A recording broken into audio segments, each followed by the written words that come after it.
Hello, welcome back. This is the third session of three. My name is Donna, and I'm running this game of Monsterhearts 2 for the Gauntlet.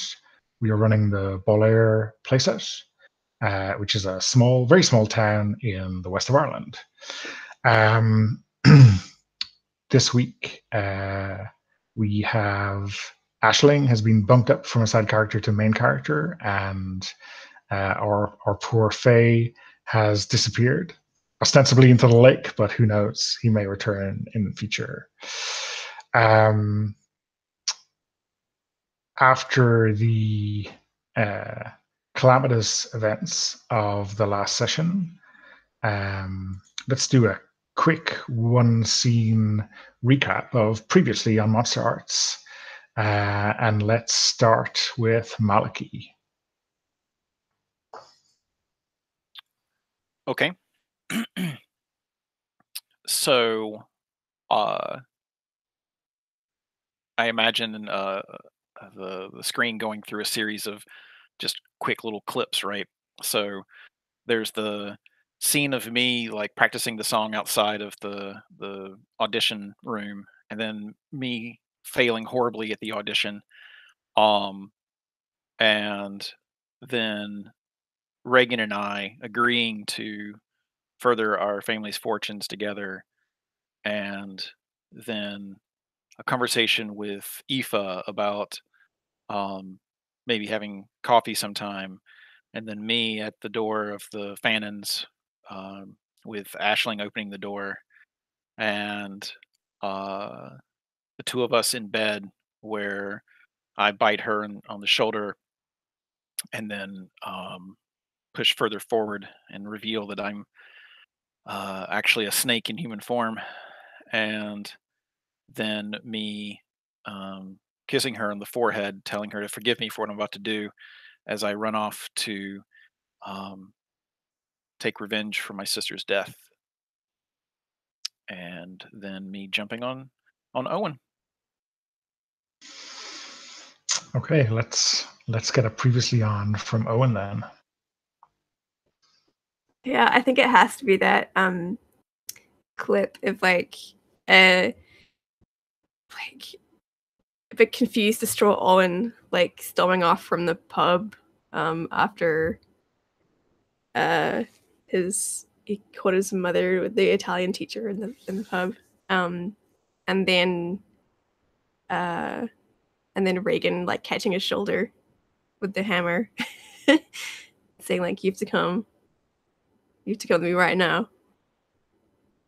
And then like sort of the abbey, the rundown abbey with all like sort of the busted up cobblestones and like sort of the howling winter breeze, as Reagan places the hammer in my hand and says like, you know what you have to do, you have to kill the dragon, you're a dragon slayer, kind of thing. And then it's probably that sort of very PG-13 cut of like Owen's face as he's hammering Saoirse with like sort of blood flecks like on his cheeks and stuff, still looking very distraught and confused as he kills poor Saoirse. And then like that's cut of Malachi jumping on him out of nowhere in the dark as he and Robbie are carting Saoirse's body off toward the lake. And then like cut. Okay, let's hear from Reagan. So I think similarly you get quick cuts of Reagan being confronted by Saoirse and her revelation about her past relationship with Dylan, who I thought was my boyfriend, and the look of vengeance flashing over her eyes as she knew what she needed to do, leading Saoirse away to the Abbey, and then seeking out Owen and compelling him to get into the fray to complete the channeling of Mariask, or to try to get his attention at least. and then realizing that Maliki would show up and having him show up, and then the ensuing fray between the three of us as Robbie disappears into the lake. Right. Obviously, we don't have anything for a previously on from Aisling, but like, how does the audience know that she is suddenly a main character in this? I think, do we have an establishing shot or some kind of insight into what she was up to when all this was going on? Yeah, I think it would show her and Malachi again, right? And Malachi like leaves, and then and then it cuts to like Owen like realizing that I might not be be his sister after all, right? And then I think I'm in the graveyard, like looking through these families' tombs and see that this like goes back way further than we thought. I think this is like an ongoing feud that we've just stepped into. Yeah, so like a lot of people might presume that the Moors and the Fanons have had a beef since, say, the Civil War nearly 100 years ago, but really it goes back way further than that. It's been here since before the town. Okay, cool. I think after all of this goes down, we fast forward a couple of days. There's a removal and a wake. The body of Kira, who was one of Reagan's victims, has been discovered, and it's just a normal removal. I guess it's a very small town, so everyone can very easily be involved. And I think, as well as that, maybe there's a post-removal wake at the Fanon bar, because where else would it be?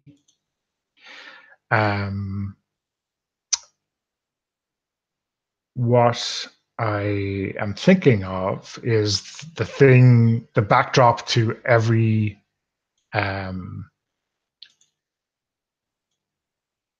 the whole scene at Fanon's is going to be this meeting between the two heads of the households. The Fanons and the Moors are having some kind of essentially treaty negotiation about what's going to happen in the town. And at least until that starts to heat up a bit, you're not really involved. You're just aware that something is going on in the background. So let's switch to Regan. It's been a couple of days since the Abbey. As happens in all of these cases, Moor Iasc is a bit sated after being fed. And he's been very quiet in your mind. What is Regan doing? I think with Miriask's absence, that's left her just to her own thoughts, which is not a good thing. And she has been kind of going through all of her past issues with various people, with Kira's body turning up and all of this happening. Like, that's been present for her. She's thinking about Dylan. She's thinking a lot about Saoirse, and just feeling this complete absence. I think she's just been spending a lot of time at home, keeping quiet, like trying to stay out of anyone's line of sight, and is probably pretty heavily avoiding her normal haunts. So hasn't been to the Abbey for a while. hasn't been down to the lake, like just staying at home and hiding out in her room.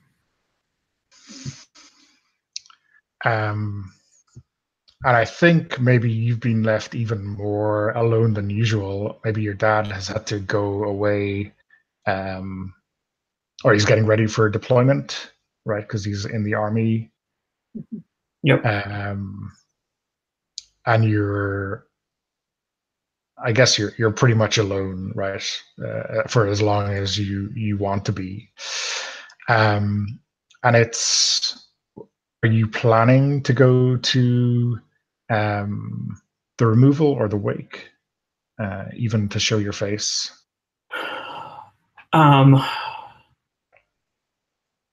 She probably made a calculation that like showing up is better than not, and is going to steel herself to be there, but will leave as soon as she's like made her presence known, at least to a couple people. Okay. So it doesn't look too weird. So I think maybe on the walk over there, you feel the kind of the swirling storm in your head, the crashing of the waves that heralds Muriask's appearance in your thoughts.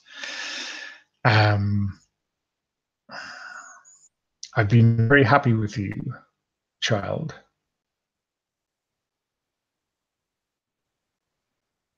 You've been such a good servant. I wonder, is there something that you want?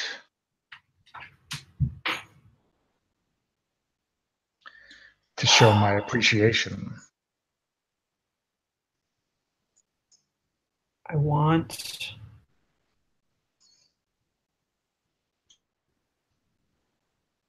you to show up. That's the whole point of this. Are you coming or not? It's close. There is another Fae in the town for you to claim on my behalf. They fled before, when we didn't know exactly what they were. Okay. And who is this? Aiden. Who I believe you were. I thought I got rid of Aiden. I thought I got rid of him. I have smelled his return. He met with that Robbie. No. Okay, well,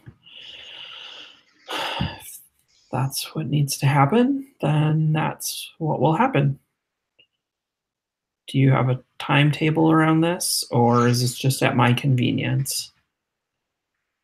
Well, I thought you were eager to see me in the flesh. Eager for us to reclaim this place from those accursed Fanons.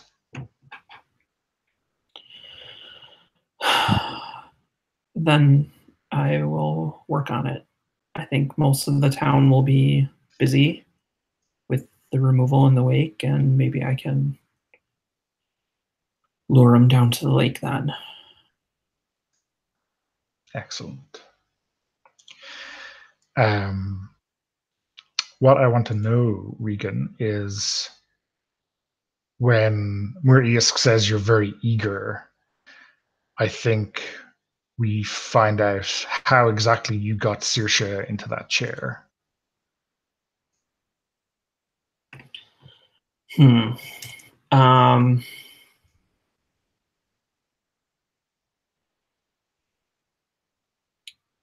I think I told her that I needed her to come with me to the Abbey and that we would just get high and hang out. And she could tell me all about her time with Dylan and try to find out why she wanted to bring it up now. And I gave her I think I gave her actually some shrooms that Mariask had given me, but didn't take any myself, and let her kind of spin out for a minute, and then I took the hammer to her when she was kind of in a daze and just tried to knock her out and then tied her up. Okay.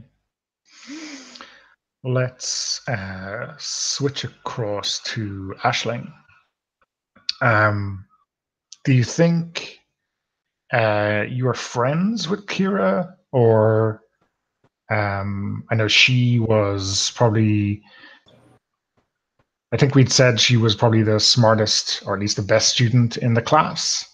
And I think last time your brother had established that Aisling was a bit of a nerd and wanted to stay behind studying, though that's obviously not what she had planned. So yeah, were you friends with Kira? Would you be at the house for the removal? I think it was more of a rivalry than a friendship. Okay. So we probably weren't super close. But maybe I would. I think I would just like talk to people afterwards about it, but not actually go. Right? Okay. So I think, is there anyone apart from Brendan, your ex, your kind of jealous ex, who was maybe not the best of boyfriends? Was there anyone in the class that you were particularly close to that you might, who mightn't go to the removal either, like you?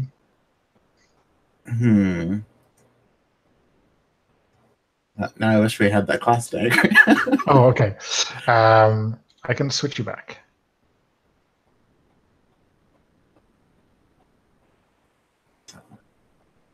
Maybe one of the band members, right? Since my brother's band, I'd probably see them a lot, right? Yeah. So there's Aoife, who is the guitarist. There is Sean, who's the drummer, and who am I forgetting? Oshin, who is the bass player. I like the idea of being with the guitarist because I'm getting more into like electric music and stuff. That fits well. Okay. So Aoife and you are hanging out, and she, I guess she knows that you're rivals, right? But she heard that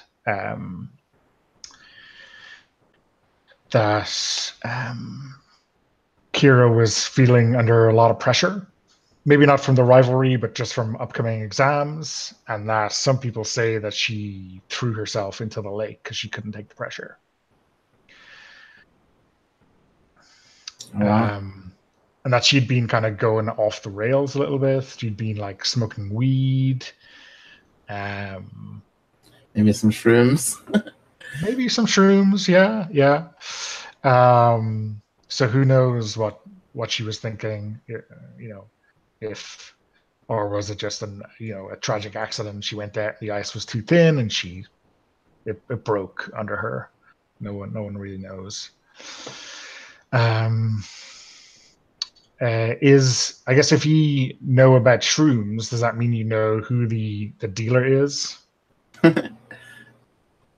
Maybe. I'm sure I have an idea, right? Yeah. I'm sure everyone knows. But yeah. Word of mouth, right, is how you get most of your customers, Reagan, right?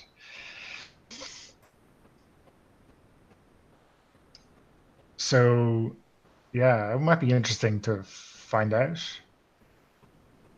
like, if Regan is passing bad stuff around, we gotta make sure nobody else goes for a swim. That's true. But Regan is at the wake, right? Yeah, so the lake, I guess the abbey kind of overlooks the lake. It's up a hill overlooking it, so they're pretty close together actually. And a little bit out of town, I think, maybe, but like 5 minutes walk to the abbey. I think it's Right. I'm imagining like a stakeout. Like go watch the lake to see if anyone shows up for like exchange. I'm not sure. Does Ashling is Ashling likely to have Reagan's number? Or I mean, you definitely know where she lives, right? Because it's that small a town. Mhm. So you have a lot of stakeout options. All right, maybe we'll go look in her room while she's out.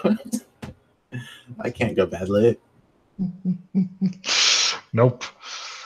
And it's I think as Reagan leaves her house to go to Kira's place, Ashling and Aoife are hiding around the corner and breaking in. I think. I mean, this is probably the kind of town where people leave their back doors unlocked. I'm not sure, is Reagan's father the type to go with that kind of extreme casualness?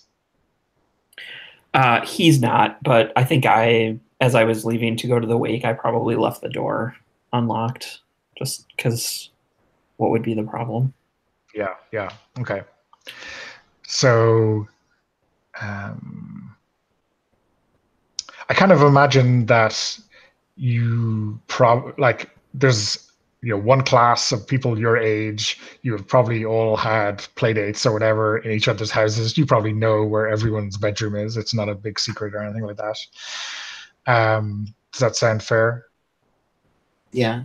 Or maybe Yeah. like all the houses were constructed in the same layout, eh? That's a thing.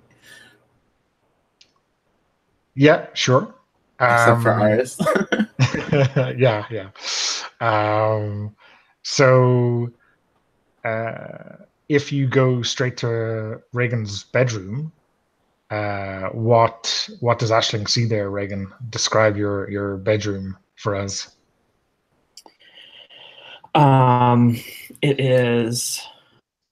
It's small. I probably have like a fairly small room, but it is extremely well ordered and organized. There are like any trophies or awards that I won have been put up on display. Old report cards and things are probably like tacked to a wall. And I think because I was sort of reminiscing about things, there's probably, maybe not in a super obvious spot, but I imagine that some of my trophies and things are the trophies of my victims, rather, are probably like in a shoebox or something, like under my bed or somewhere like easily trackable. If that's something that Ashling is curious to run into. So I guess we have Dylan's bracelet. So Dylan was the old lead singer of Owen's band. We have Roisin, whose shoes you have. Who else do we have in the trophy box? Kira, I think probably like a locket or necklace of some sort. And I probably have like earrings that that Saoirse was wearing.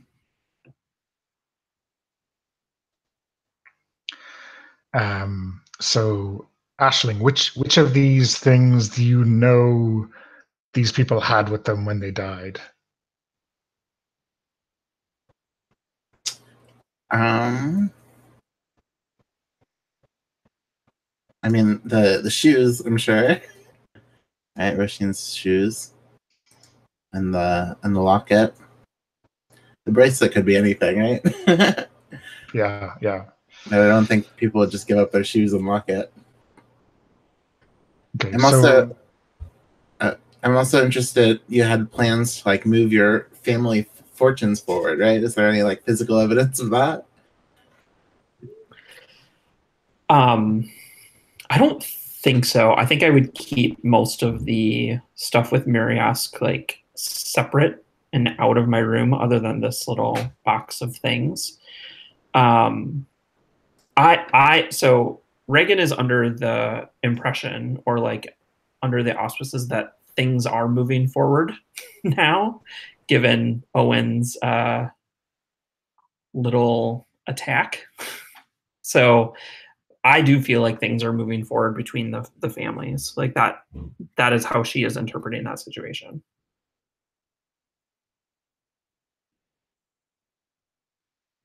That answer your question? Yeah. I just have this stolen past move, so I'm trying to find things to convince other people that I did things, right?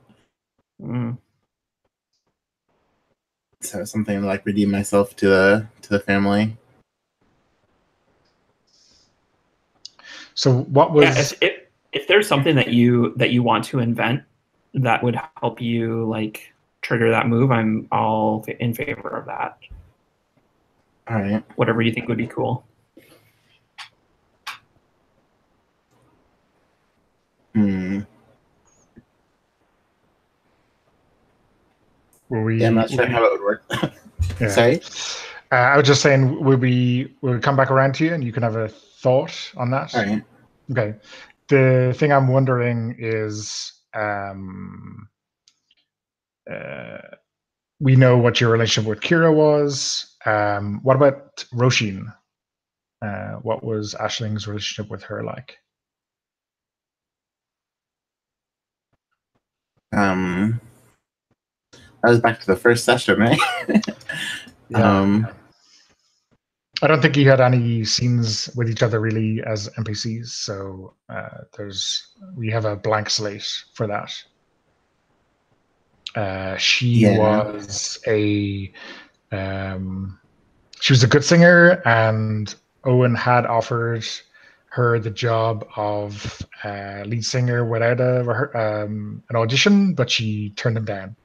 So maybe we like exchange gossip, right? She Sure. was in the band, and my brother kind of like led the band, so okay, we could have that kind of relationship. So here's the thing: nobody knows that Roshin is dead. She's just missing for a couple of days. So this is the first inkling that anyone who didn't kill her has that something untoward has happened to her. Okay. Let's cut to Maliki. I think I want to frame a scene with you and your mother, Kriva, and maybe another family member. I think maybe there could be a slightly older or younger sibling of yours. Do you have any ideas?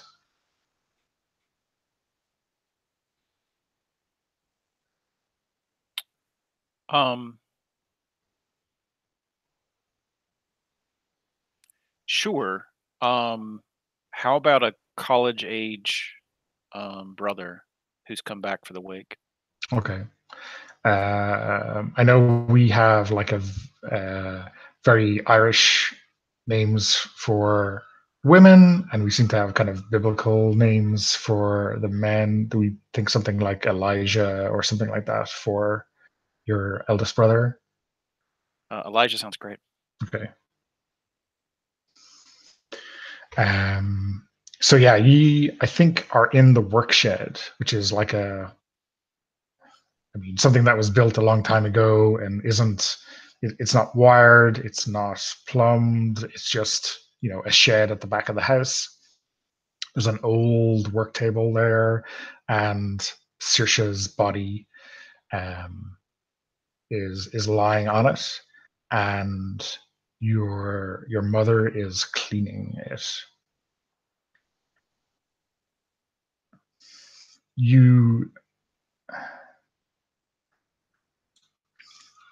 this is where she killed your grandfather.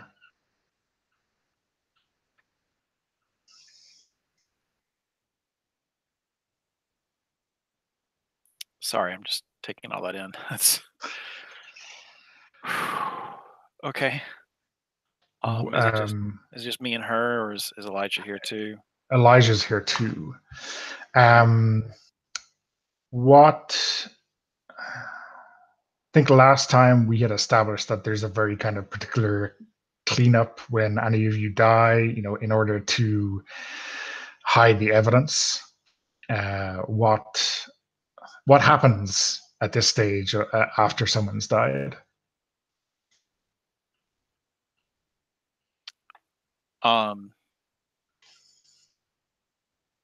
Like physiologically, or like ritually, or any or all of the above, yeah.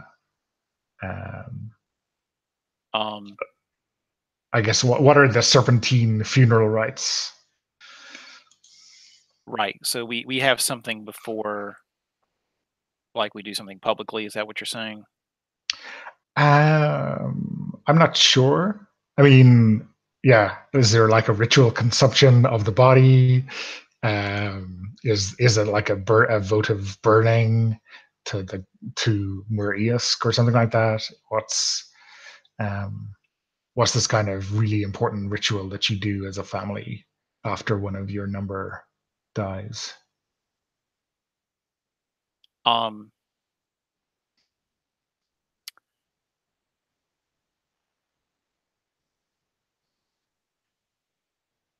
Each member of the family that can make it to the house before the public funeral or wake or whatever it is has to eat a portion of the deceased.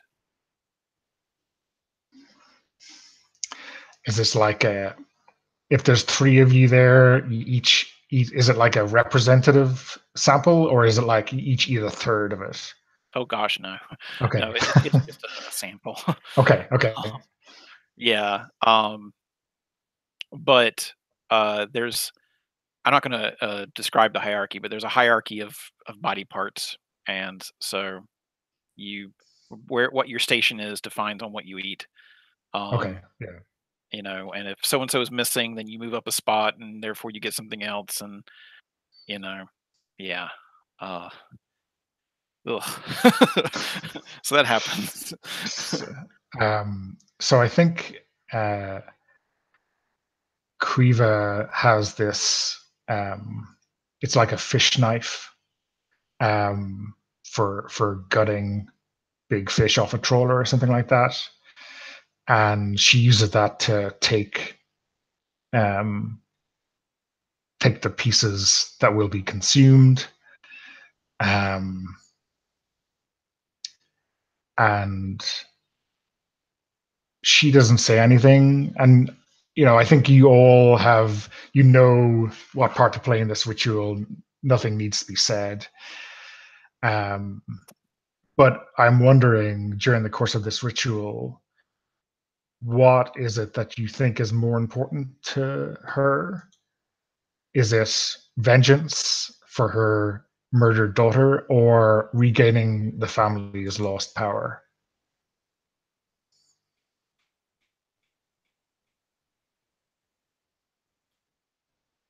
What's most important to her now is how this can be manipulated against the Fanons. Okay.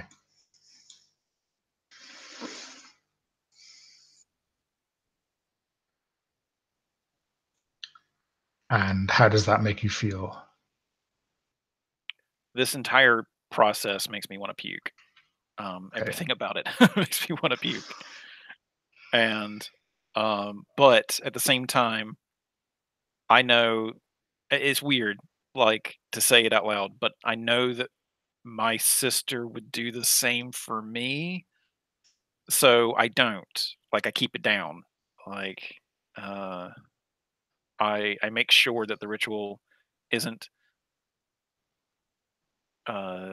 screwed up in any sort of way. Like I'm bruised and aching and probably have a concussion and want to vomit, but I'm just not going to. So, Okay.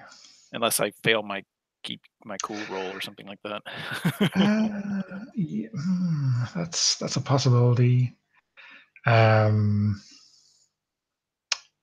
is a possibility. I mean, you are kind of rebelling against everything that this moment represents, right? Okay, so let's do a keep your cool. Are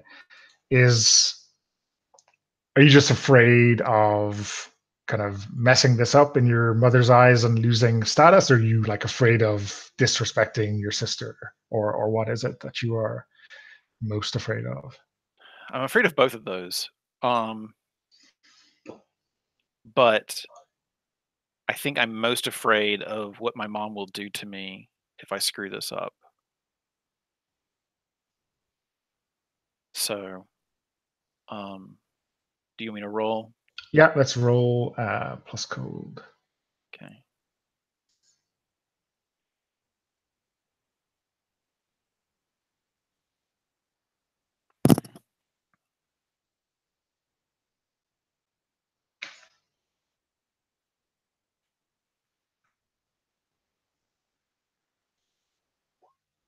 Okay, nice. Oh, okay. Yeah. I get to ask a So question or something, right? yeah, you get to ask a question about the situation and take +1 forward acting on it.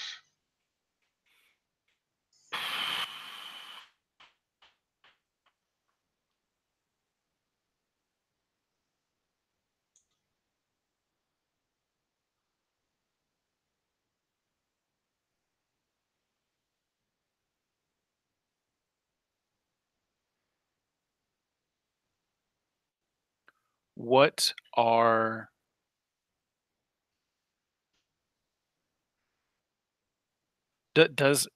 is my mother actually grieving or going to grieve? Is this something that we can connect over? Is what I'm trying to get at. You think once you walk out of this shed, you probably have 5 minutes before she turns into her usual self. Okay.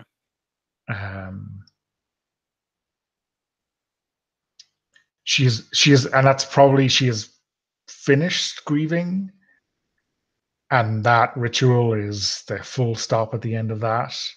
But you can't talk about this in the ritual, so there's a window of opportunity. But that's it. After she walks out of this house to go to the Fallon's pub, that's it. Okay. Do you want to go to somebody else, or do I have time to talk to her now? Or I think we can go around. What I actually am wondering in terms of finding out what happened that night in the Abbey is that the link we saw between Malachi and Saoirse, by which he knew exactly the moment that she died. Does everyone else in the family have that? Is that innate, or was that just a brother-sister thing?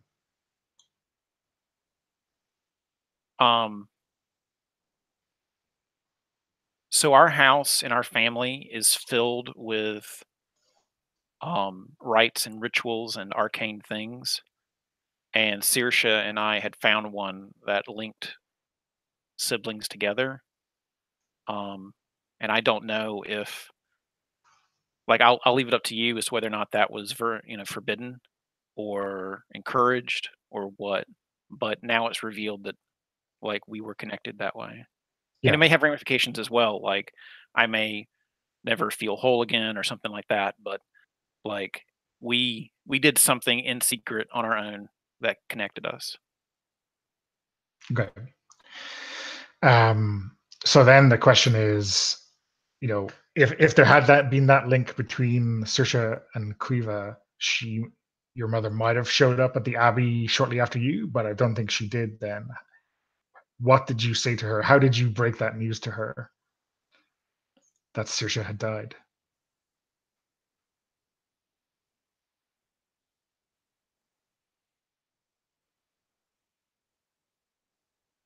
I called my mom and I asked her to bring the SUV around and have it prepared for a body. Okay. And how did she react? She was stone cold. Like, I still haven't seen a crack out of her, and that's what I'm hoping to get in the 5 minutes that I get. Okay, cool. Okay, let's go to Owen. I think you are expected to tend bar for the wake. You need to help out because it's going to be busy. Your cousin Dara will appreciate your help.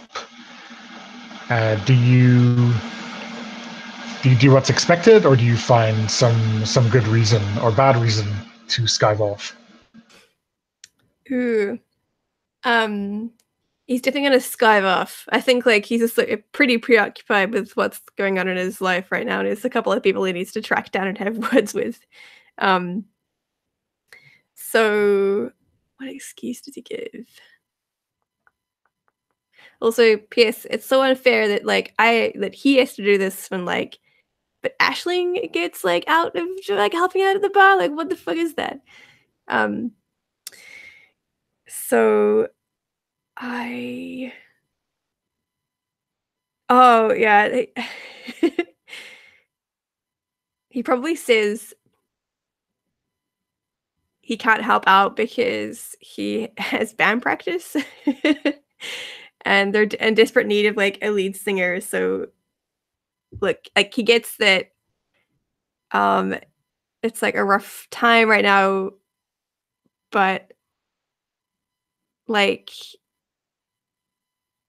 he needs a bit of normalcy in his life. He needs something normal in his life right now. He needs to just not engage with what happened to Saoirse. So I think that's his excuse for skiving off.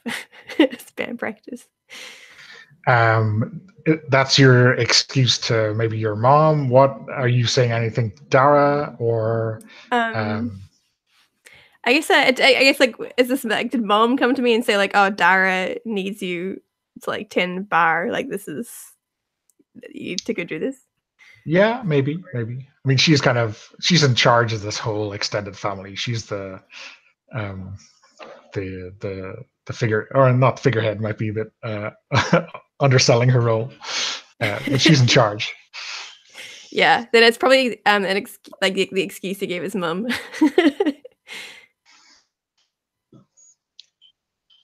I think I want to pull a string on Owen to text him and tell him to watch out for Reagan, right? Because now I know Reagan's up to something. Keep an eye on her. I think in addition to all this other stuff you have to do. Owen probably takes back something tell me something I don't know. Reagan is bad news. But thanks, sis. I'll keep an eye out.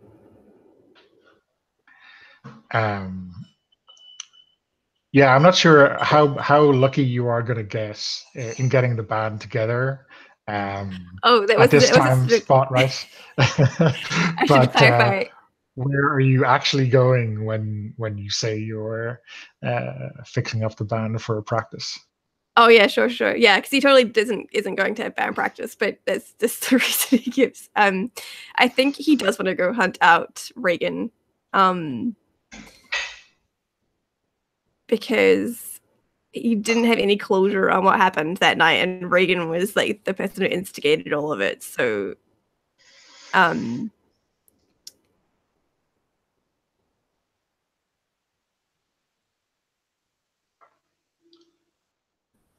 a robot up. Yeah, for a second. You just froze. There wasn't a complete robot. Cool. Yeah, he doesn't have closure on what happened that night, and Reagan's was the only person who had any semblance of what was happening. So he's gonna for sure make good on that spent string and hunt down Reagan. Okay, so I mean, I guess you can have the confrontation at the removal or as she walks out. You know, if you want to be slightly polite about it or considerate, rather. Yeah, What when you give your mother that excuse, though, like you see a look of annoyance in her eyes. Do you? I mean, this is kind of a mirror image of the question we got from Maliki a few minutes ago. Do you think that her protecting you or the kind of family fortunes are more important to her? ooh.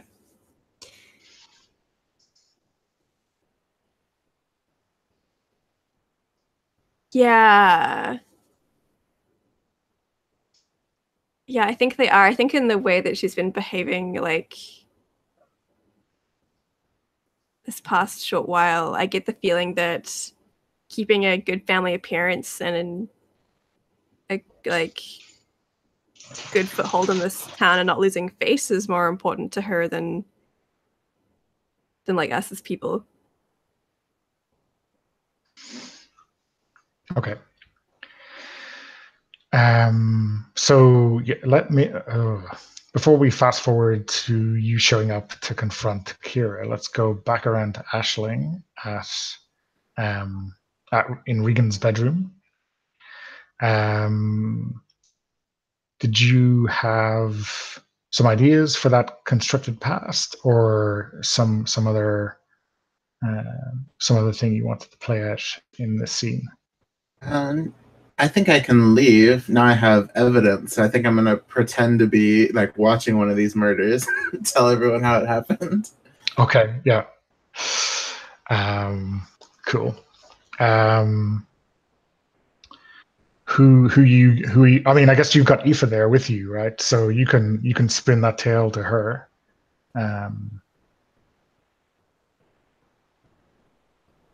How does that move go?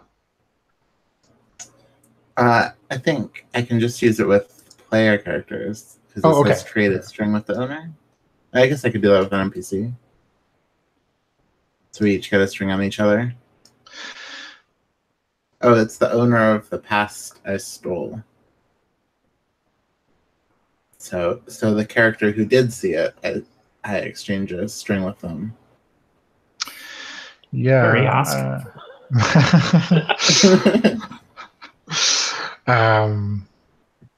So that would mean you'd be stealing his memory of the event, right, and giving him a string on you. Is that the way it works? I'm trying to convince others that what happened to them happened to me instead. Okay, so you got to actually talk to them, right? Yeah, so I think that would have to happen at like a big event or something. Yeah. Here's the locket. Okay. Okay. Well, who knows when that will happen? It's very cold, right? The snow has come in. It's probably worse than you can ever remember it. Like the snow is sticking and it's building up, which is not something that usually happens in this part of the world.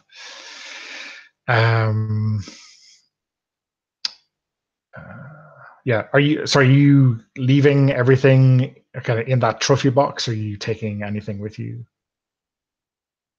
I think I'll take some of the smaller things, like the earrings and locket. Okay. That's how serial killers usually track you down, right? Okay, cool. Let's go back around to Maliki and his, I guess, what passes for a heart-to-heart in the Serpentine family. One-time only deal. How do you get her attention, Maliki? So I imagine that that Elijah has started walking to the house, and I'm outside of the shed, and mom is closing the doors on the shed, and I match pace with her as we're walking back to the house, and I build up the courage and put my hand in her hand and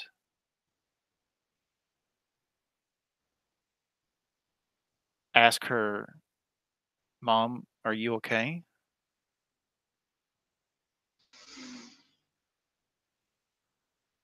So she, I guess, regards that hand as a curiosity because you haven't done anything like that with her in, I don't know, 10 years, maybe. Yeah, I can imagine having a flashback where it's like the time that I put my hand up as we were walking for her to grab my hand, and she just sort of slaps it away, and she's like, "You can walk on your own," kind of thing.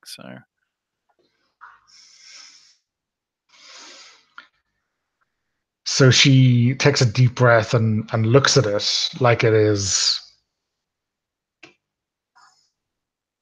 not quite a malignant growth on her, but something she doesn't want to touch. Mal, we can't afford to be sentimental right now. We have 5 minutes before we have to leave. We can be sentimental for 5 minutes, Mom.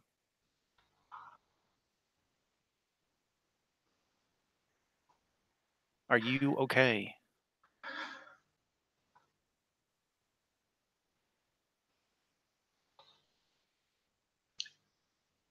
I've just consumed my daughter's spleen.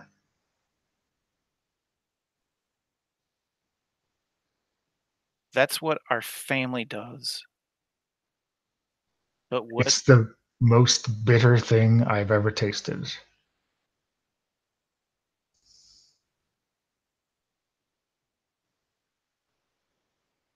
And there's like, she is not being ambiguous on purpose, but that, like, she is maybe talking about, the fact that it was Saoirse's and not just the fact that it was a spleen. Sure. But there's definitely something there. Like, if you wanted to, there's a crack there in this terrible visage that she usually presents to you. She meant a lot to me too, Mom. We are not defined by the name Moore. Mal, that ritual the two of you did without my knowledge or permission is forbidden for a reason.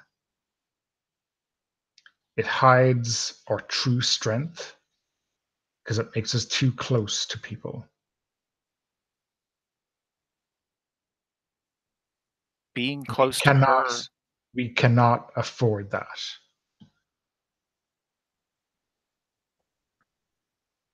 Being close to her is how I've been getting through all this, Mom. Have you? And if you and I don't find some closeness, then we're not going to make it either.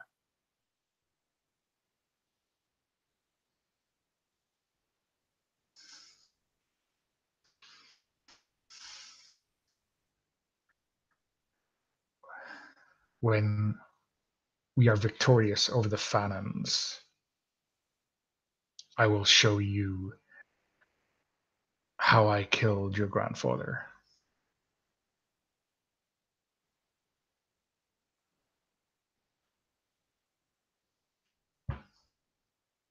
I just want you to show me how you loved my sister.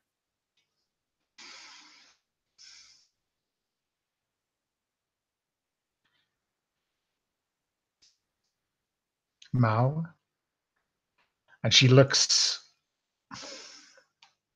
up like she knows time is drawing short. Mao, I felt the same thing you did. I couldn't bear to eat her.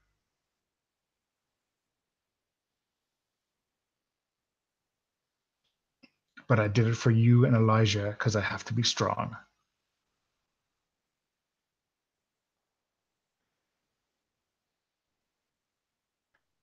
We can be strong for you too, Mom. You don't have to be this person.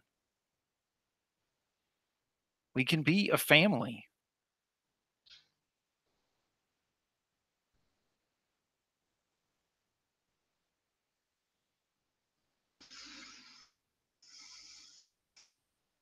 She shakes her head in disgust and walks away.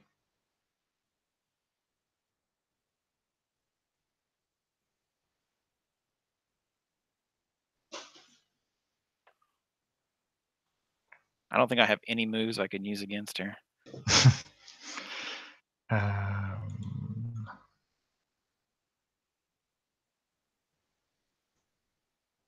could try to shut her down. What would I say to her? I don't think I can murder her at this point, no.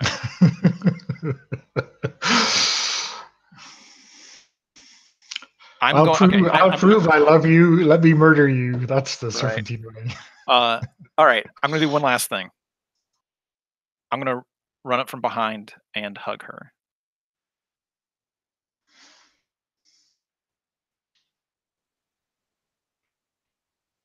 Okay. She stops and she pats your hand, or your hands where you're hugging her. Right. And it's not like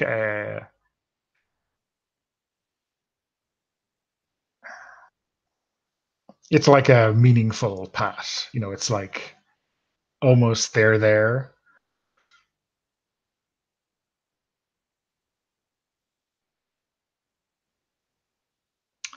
And she kind of removes your hand from her and turns around, and she puts her hands on your shoulders and says,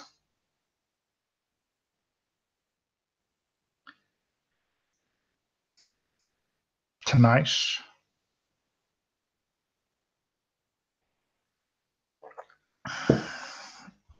you're going to tell us a story about Saoirse, something we didn't know about her.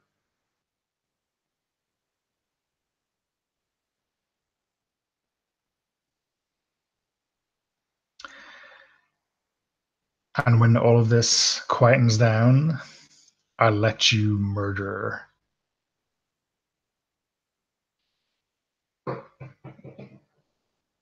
Owen Fannin."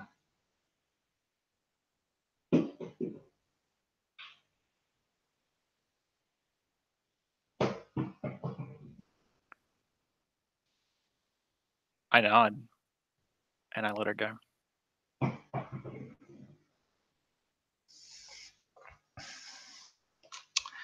Okay. I'm just looking at the time. I think we should have a bio break for 5 minutes, if that sounds okay. Okay. That sounds perfect. I didn't realize I was holding my breath. Okay. See you guys in a few.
Hey, Donna.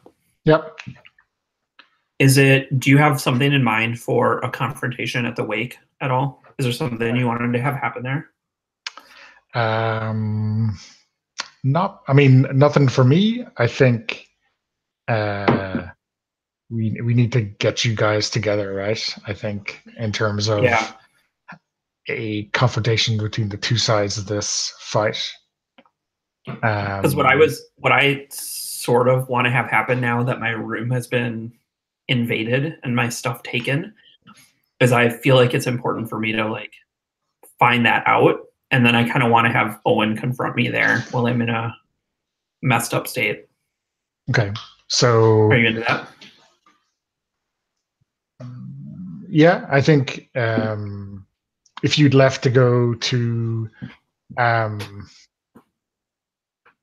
guess if you had left to go to the removal, you could have, shown up and said your condolences and then gone back home to discover the state of the place. Right, after that's kind of what I was Ashling and thinking. everything. Yeah. And then having some kind of confrontation with Owen is pretty easy. It's he can't hide.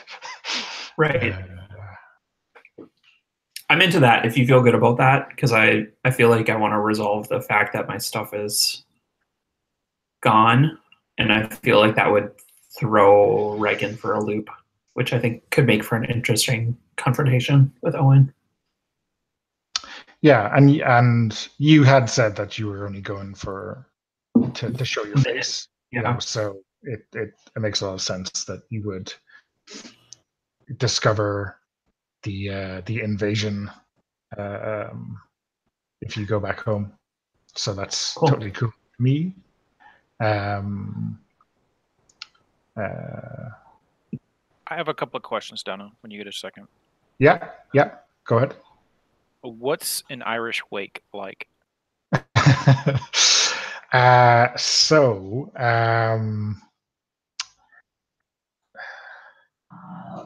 I guess it depends, right? There's certainly a lot of people hanging out in the pub and telling stories of the deceased and just catching up, and you have kind of extended family and friends, right? It would not be unusual for it to go into the small hours of the morning, regardless of licensing laws. There could be a lock-in, or you might just head back to people's houses.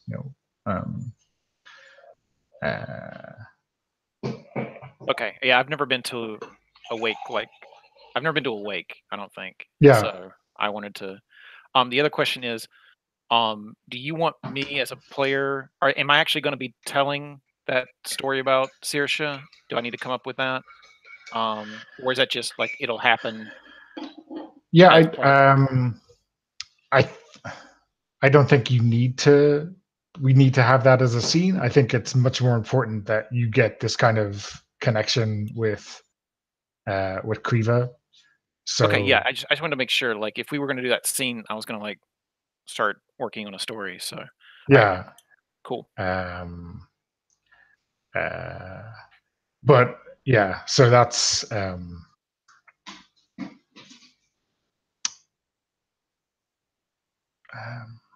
but actually that yeah, I guess when you're walking to Fannon's, Kriva doesn't need to brief you and Elijah on the plan, on the more playbook. Sorry, my dog is insisting that I play fetch with him. Multitask. I am multitasking.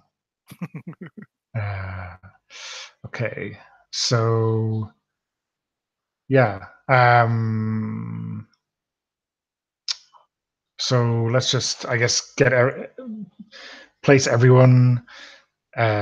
We have, I think Regan, having shown up to the removal at Kira's house, is kind of returning home. Ashling is with Aoife, kind of having left Regan's bedroom and house, Owen is wandering around looking for Regan, and Malachi is on his way to the Fannons. I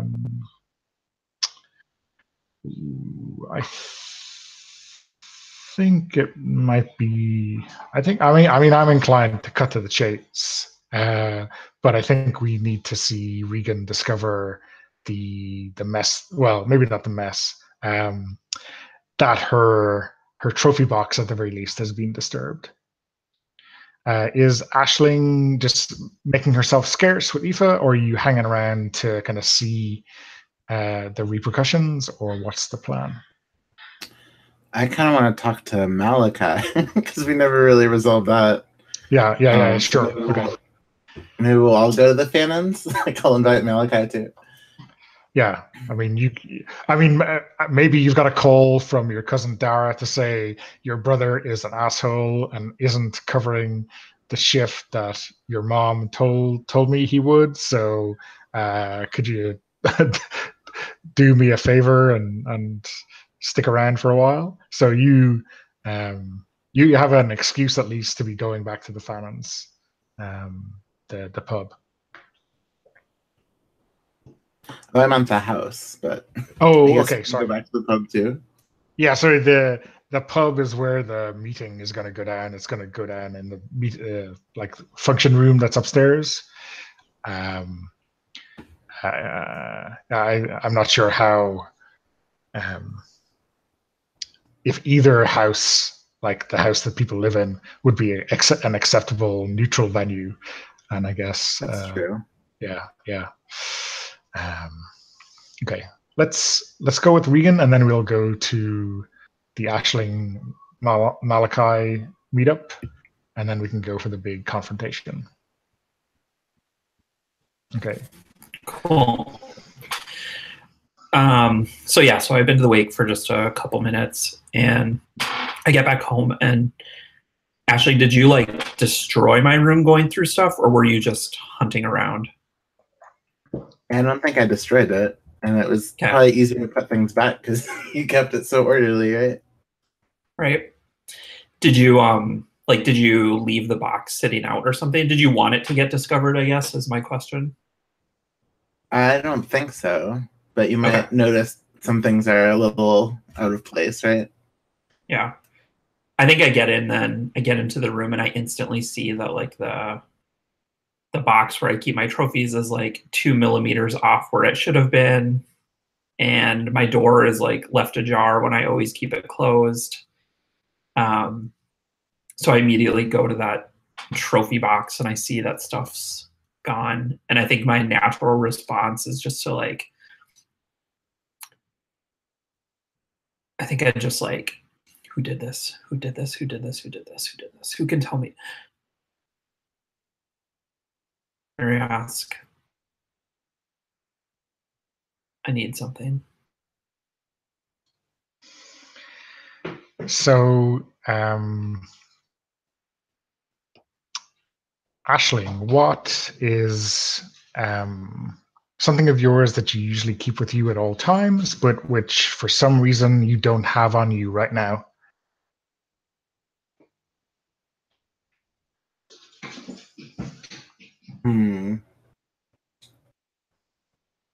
I think it's a little video game character or something. Maybe it's tied to my phone, but it came off or something. A little Luigi, I don't know. So yeah, you.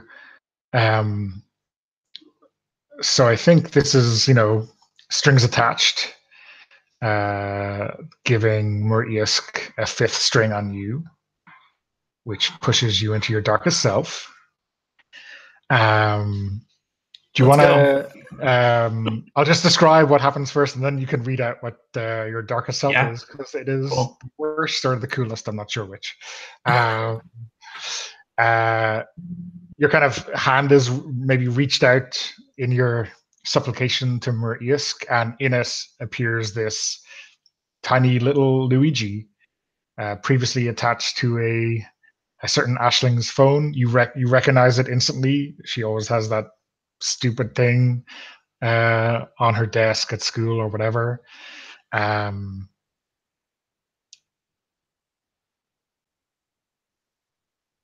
So you know whose it is. Okay. I think the first thing that I say is, I killed the wrong sibling.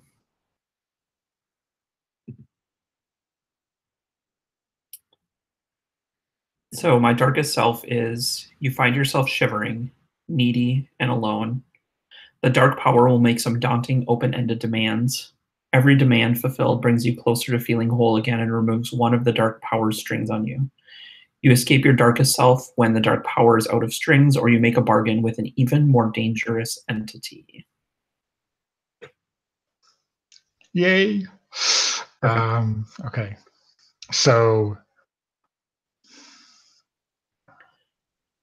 I think I just like crumble to the ground as soon as I see that, and there's probably the disappearance of Muriask maybe from my head at that moment, and just like that feeling, the feeling that I had of being alone earlier is just multiplied times 1,000. Like I just feel completely empty at this point, and just drop to my knees.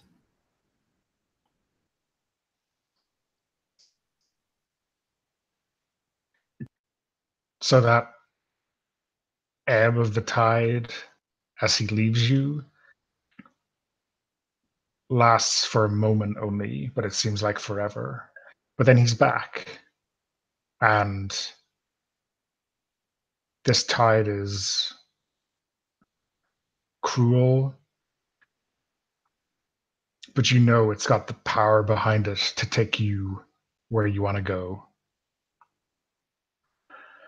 And he says, we're going to destroy the Fanons, every last one of them.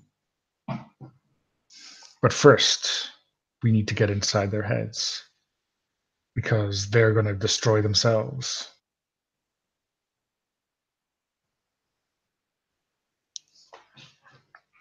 And how does that need to happen? Well, I suppose if you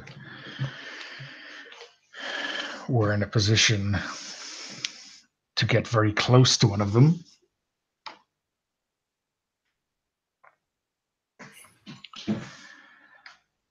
I could. I want to get close to Ashley and see her into the lake at this moment. Okay, but I'm assuming that's not what you have in mind.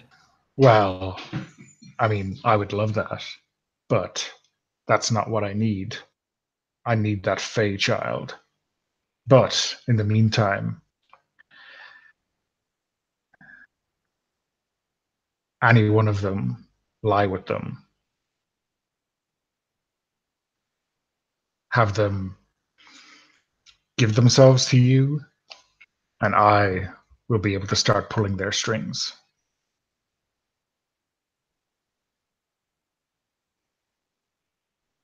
I think I get my phone out and I start texting Owen. We should talk.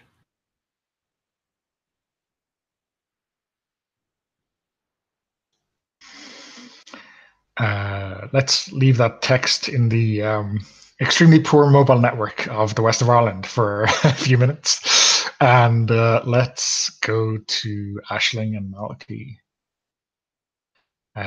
Do you bump into each other at Fannon's, at the pub, or are you trying to arrange for something else?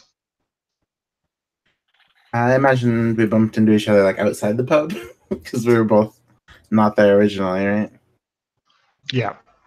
So when I guess Malachi, when your mother sees Aisling kind of about to intercept you, she stops you and says, "Now, we're not going to talk about Saoirse today. As far as everyone is aware, she is visiting relations. Is that clear? Yes, mother.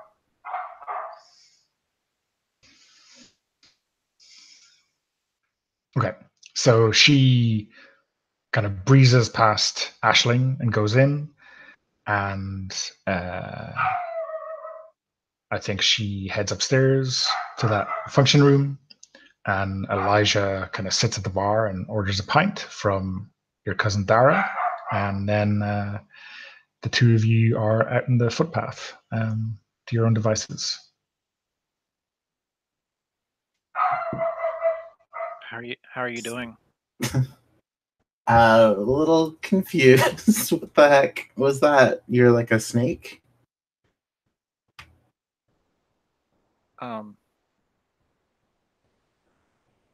Yeah. Last time I met? Yeah, I thought you understood.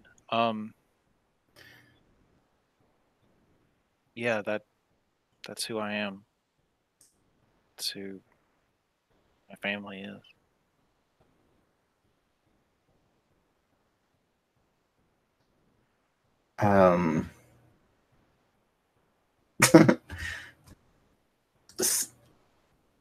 And this has been going on for a long time, like the famines versus the.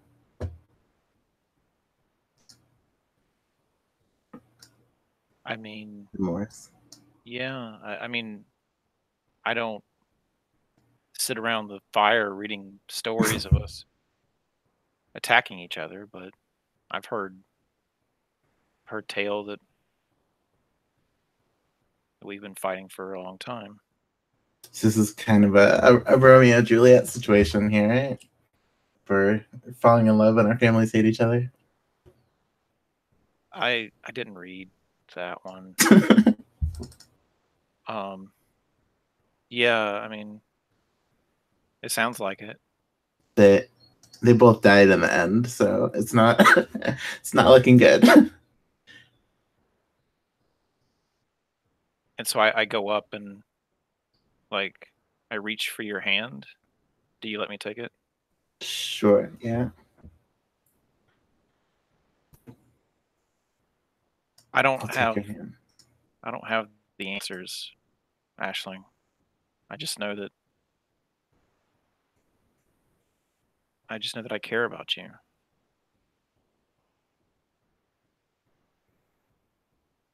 And I don't care that you're a fanon. I care about you too, but I don't want to get killed over it. I mean, that seems like a very reasonable thing to say, but in this instance, it might be you're shutting him down. Okay. Does that sound okay? Yeah. Okay. Oh, well, I was wondering if it was like the intimacy move, because for me, intimacy is taking harm, so that seemed appropriate too.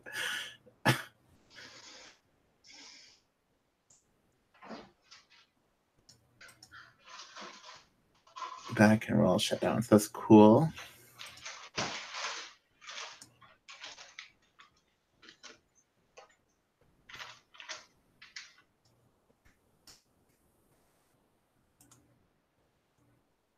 Mm. 11.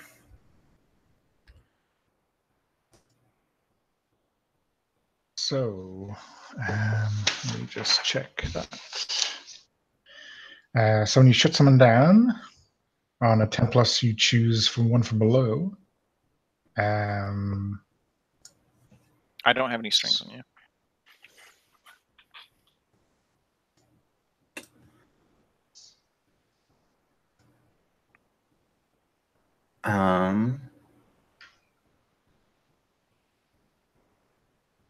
Oh, I forgot about that. Yeah, so the starting backstory for the glamour is everyone gets a string on her. So Okay. yeah, that's my bad. no problem. You have a string on you. I like to take one forward just in case something bad happens. So I could help you out later or something. So Well, so what? Sorry, go ahead. Okay. So I was going to respond to what you said. I will never hurt you, Aisling. But I may have to hurt your brother again.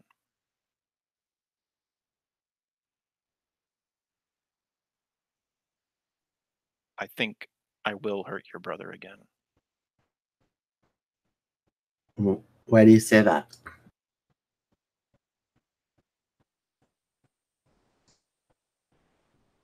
I think that the scales have to be balanced.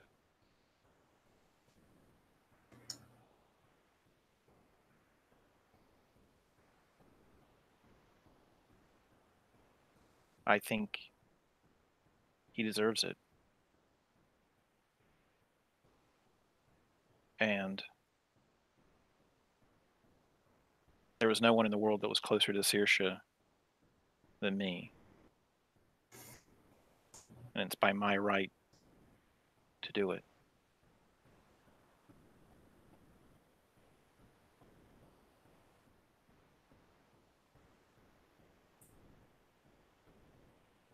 I'm not going to ask you to forgive me this time.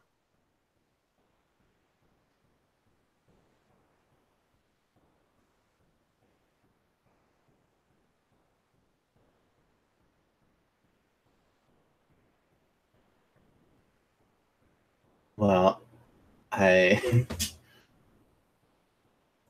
think my brother's made a lot of enemies, but I didn't expect you to be one of them.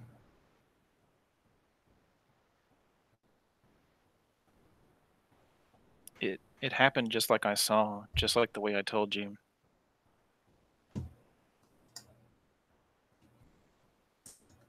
He did it.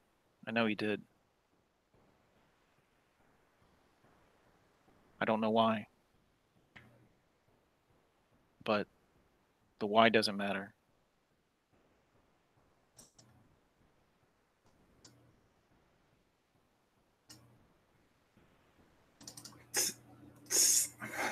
Are we gonna go inside? Yeah. You want a drink?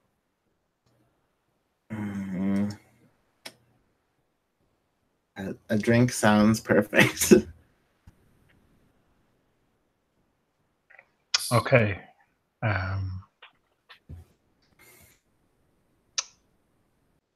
So that's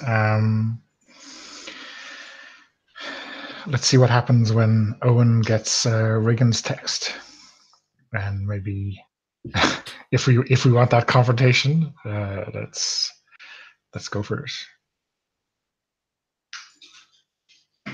Oh, so the text said we need to talk. Is that what it said? Yeah.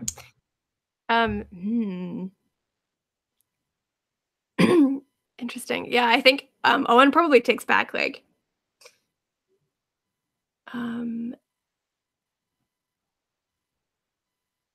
where are you? Regan just texts at home. And then Owen probably responds with like a single K. and then sort of like will make it toward Regan's house. So my dog's barking in the background.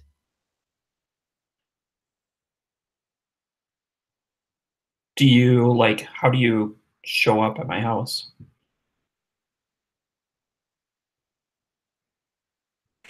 I think he's probably wearing a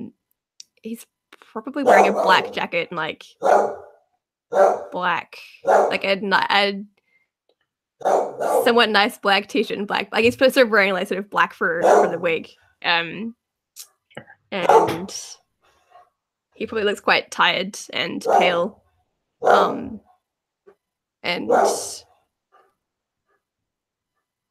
yeah, so when he I think he knocks on your door, and like sort of hands in his pockets, like shoulders kind of hunched. I think actually before you even like go to knock on the door, I swing it open. Like I was waiting for you.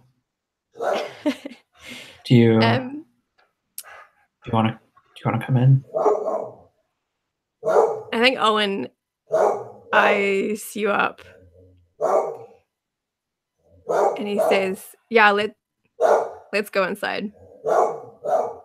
I'm also probably wearing black as well since I just got back from the wake.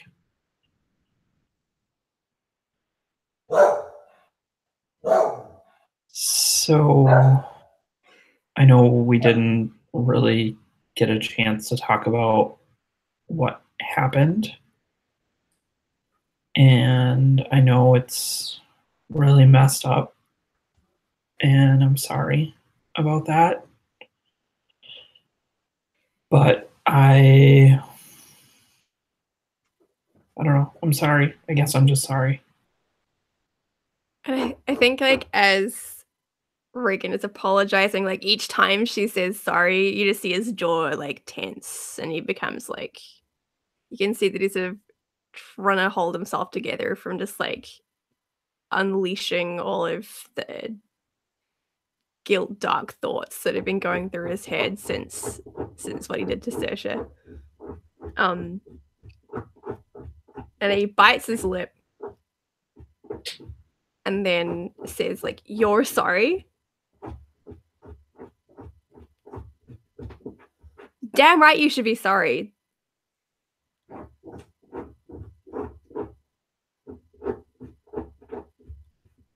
I don't know what you are or what is wrong with you, but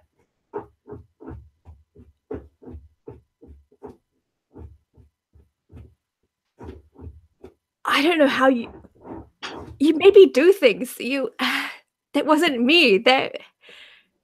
What did you do to me? It wasn't you. It was, I was trying to tell you, but like, this is in your blood. It wasn't me though. And it wasn't you. It was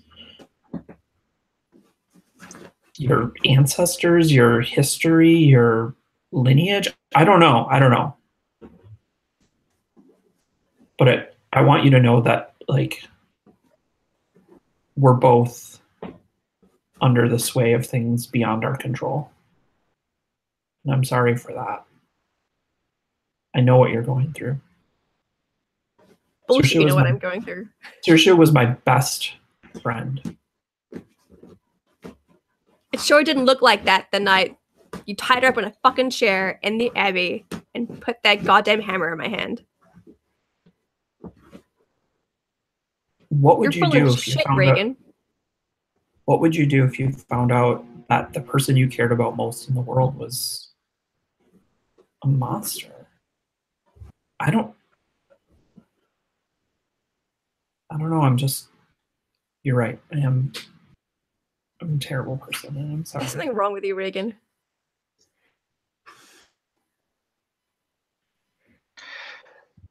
Can I ask a quick question of Owen? Mm. When Reagan is telling you of the things that are wrong with ye, what about her voice or her manner or whatever reminds you of the voice that was in your head telling you that you had to kill Saoirse? Good question.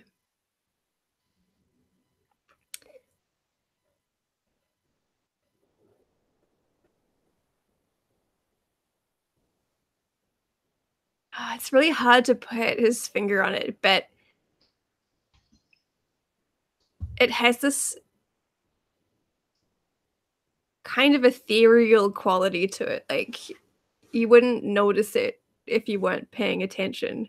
But now that Owen has heard that voice in his mind, there's this like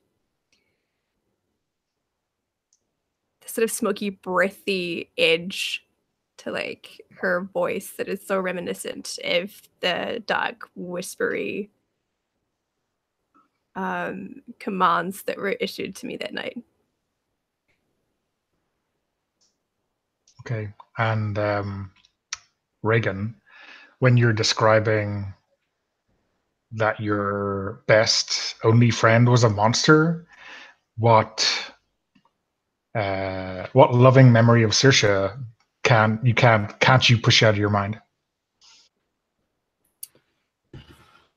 I think I'm like having fond memories of our time at camp together, like just laying out and staring at the stars and making up crazy stories about the like various constellations that we were seeing when we were 11 or 12. Okay. So when we ask a question about, what do you do when you find out the person you care about most is a monster, I think it's time to go over to Fallon's pub and meet up with Aisling and Malachy. So I'm not sure you're getting served alcohol, but maybe a shandy or something. So where are you sitting and what are you talking about? Are the other characters here too? Like, where's? Well, Regan and Owen are, I guess, at the front door of Regan's house, so they are, I guess, literally around the corner, right? Because it's that small a place. But I guess there's plenty of other people here, but no one of note.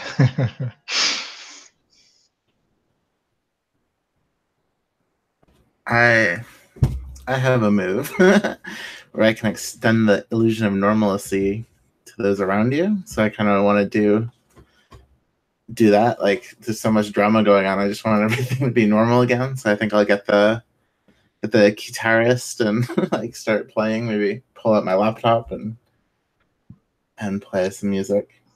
Okay. For everyone. Awesome. So, what is this? Just like something you've been working on already, or is this something you're extemporizing right there and then?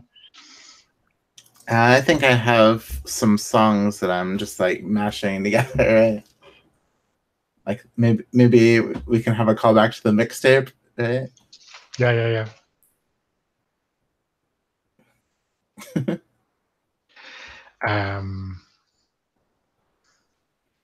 So do you want to make that move and let's find out how that goes? Sure. So it's just rolling cold. Warping.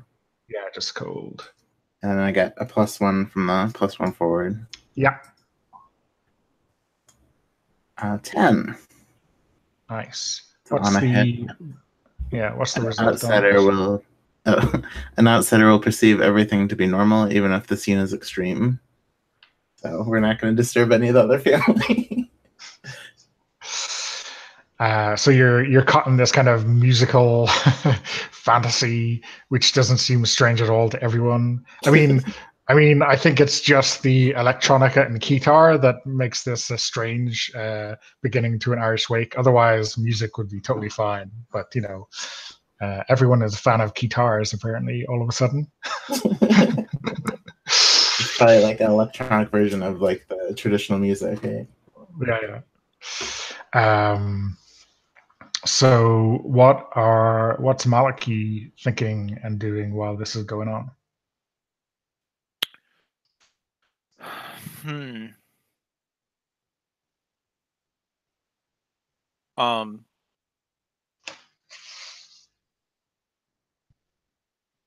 So my brother didn't go upstairs to the function room, right?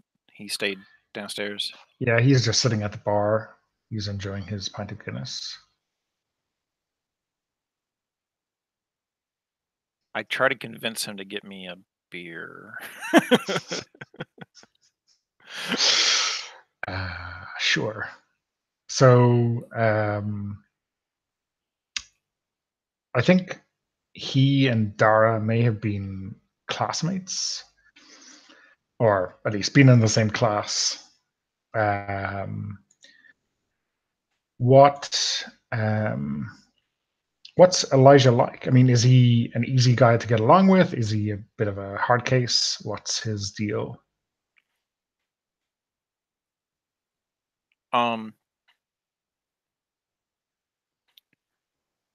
He always got along better with Saoirse than he did with me. And I think it's because grandfather was looking at me instead of him for that next stage kind of thing that we discussed at the beginning of the first session. Yeah. But I don't think it was like a full-blown jealousy kind of thing. I think it was just I think it's cooled down over time. So we just don't connect on many things, that's all. Saoirse is probably gonna be the only thing that we connect on for a while. So he he convinces Dara to give him like 2 half pints of stout, and he brings it over to you. Okay. You may as well start the way you're going to continue, right? And he looks at Aisling and kind of gives you a really look. Come on, man, don't. It doesn't have to be 24/7 violence between the two of us. The families is what I'm trying to say. Yeah. He gets that, but he recognizes that you're a thing, and that's usually the kind of information that that the higher ups, the grown ups, need to know about. So I think we're not going to say fictionally it happens right away, but I think this is essentially triggering Malachi's sex move. Oh, okay. Finally, right? Yeah, They finally. know. Yeah. They know, yeah. So do you want to read that one out? Yeah. The delayed poison of my sex move. Yeah. Let's see here. If your family learns that you've had sex with someone, that person becomes part of your family's failing dynasty. If they're a main character, they add the move to their sheet. So let me copy and paste this over for you, Aisling. This is now your move. Whenever you're convinced to do the bidding of a family member, take one forward to doing it, and that family member gains a string on you. Whenever you help your family regain some of their former glory mark experience. Now you're on both sides. Okay.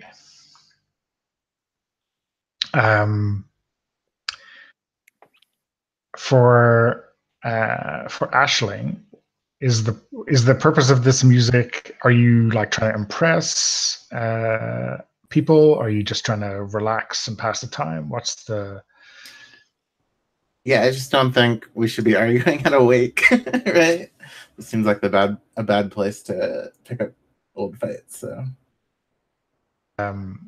So this is you kind of. Are you? I mean, I'm not sure. Is this you shutting Malachi down to try to keep this, or you just putting this conversation on ice for both of you? It kind of sounds like shutting him down. I think that works. Although I'm not sure if Malachi is really trying to have that conversation. Are you? Which conversation, to be clear, Don? The one that's going to be interrupted by coming in here. About what this relationship means and all that kind of stuff. I see. So yeah. The all seriousness that we were having. Yeah. Yeah, I mean he's in a serious mood right now. And the stout will probably make him serious and angry. So yeah, not only does he want to have that conversation, he's kind of gonna start getting upset about not having that conversation. So yeah, shut me down. All right. Why won't you talk to me? I came to you to talk. Right? And then left. So you gotta Choose one, but come across 7. poorly, and you give me a condition. That sounds about right.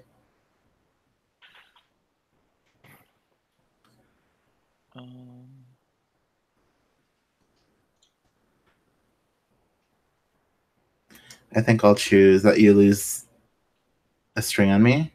Okay. Now I have this family move, so that's the whole thing.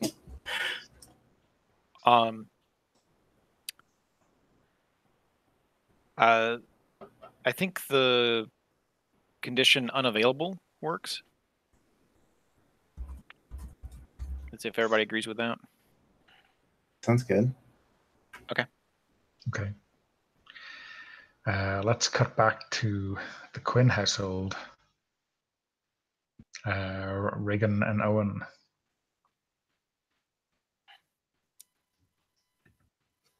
So you have called me a terrible person, which I have agreed with. And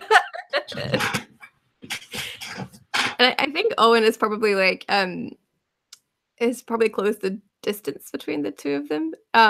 Sort of like still with quite a steely gaze, eyes locked onto Reagan. But I think he's a bit taken aback by Reagan just agreeing and sort of crumpling into like, yeah, I am terrible and I'm awful, because he was expecting her to sort of like kick back a bit more. Put up a fight. Yeah. Did you come into my house? Yeah. Yeah, I imagined this was sort of taking place like just over the threshold, like of the front door. Listen, I know what you're going through. I really do. You're probably the only one who knows what I'm going through. What are you going through? Just all of this shit with our families and having to live up to all of these obligations that everyone has on us. It's terrible. It hurts. Don't you hurt?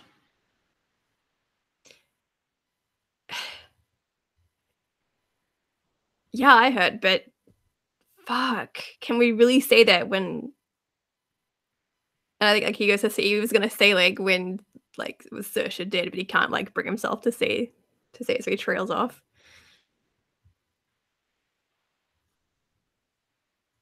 And then I think like, oh sorry. We have a right to feel bad. Like we can feel this way. We can feel bad. I don't want to, but we have that right. I think Owen lets out like a real deep sigh through his nose and probably like slumps back against the front door. And then he looks at Reagan again and says, "Do you really feel like you had nothing to do with what happened?" No, I do. Of course I do. Of course I feel like I had something to do with it. But I'm just saying it wasn't. Both of us were under the control of something else. It's not our fault. And Owen like can't disagree with that. Because he fully knows that he was under like a spell. Maybe Regan was under a spell too. And I think he sort of like his jaw relaxes a bit with like resignment. And then he says in like a quieter voice, like, well then what do we do? How do we get out of this? I don't know, but I know that we're not alone. Like at least we have each other.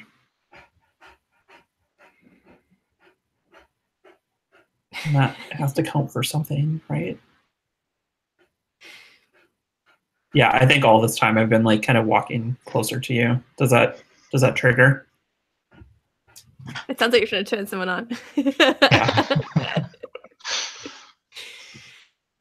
I concur. Okay. Let's see here.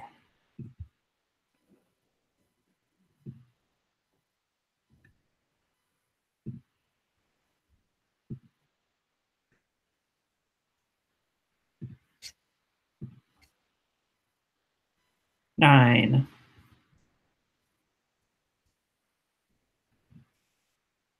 Awesome. Do you need strings?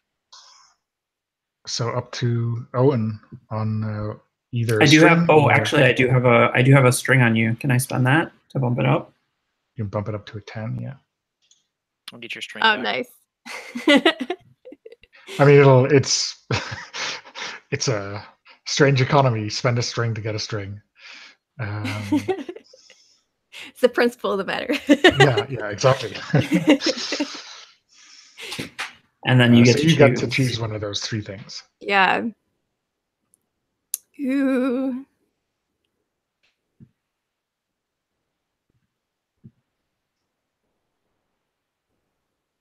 Yeah, I totally want the 7. Yeah.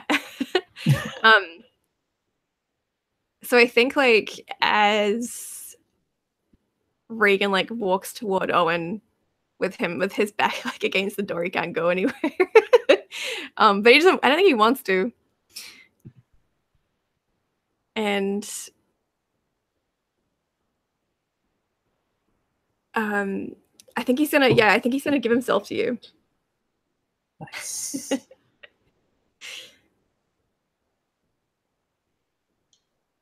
Cool. Let's see. I think Regan just like, as she gets closer, she sort of just like crumples in his arms and just like holds him close and like nestles her face into his neck. Aw.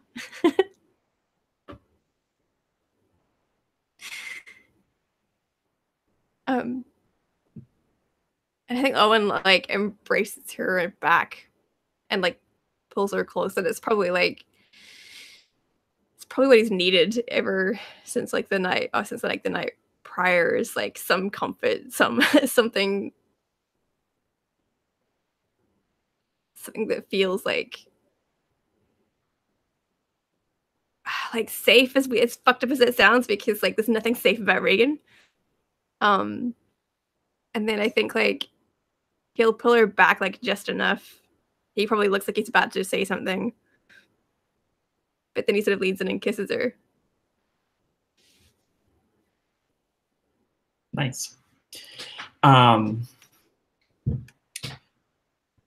think like before we go all the way, she's like talking to him, but not to him, saying like, "Is this what you want?" Yeah.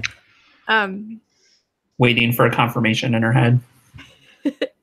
Yeah, Mariusz is cheering from the back seats.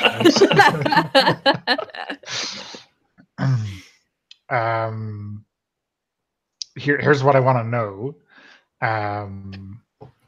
Is this,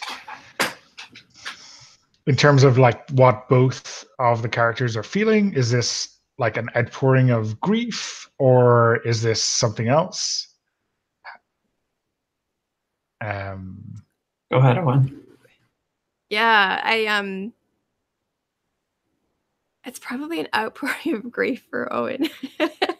came so like angry and like ready to fight, and he needed like an outlet for whatever he's feeling right now. And then so I think this feels right. Like this feels like a way to sort of like have those feelings out, to get rid of some of this heavy like guilt and grief. For Regan, I think she like actually genuinely, probably deep down, feels like cared for and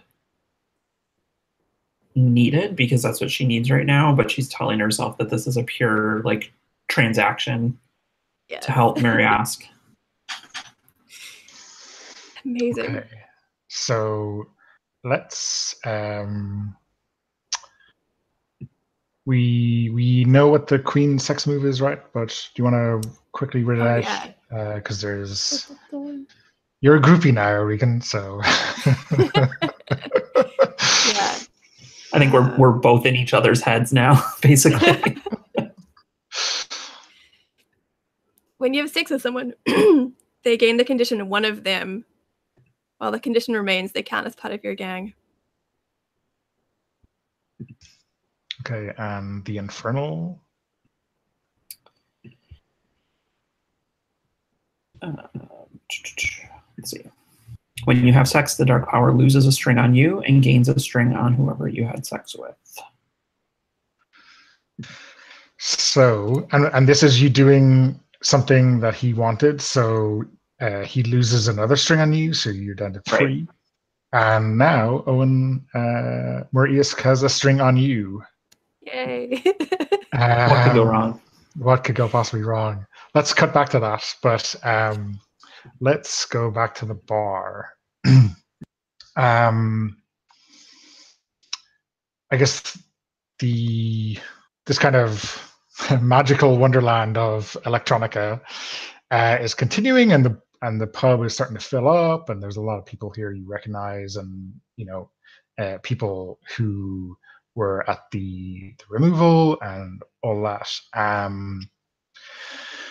But what happens kind of that really grabs your attention is that you see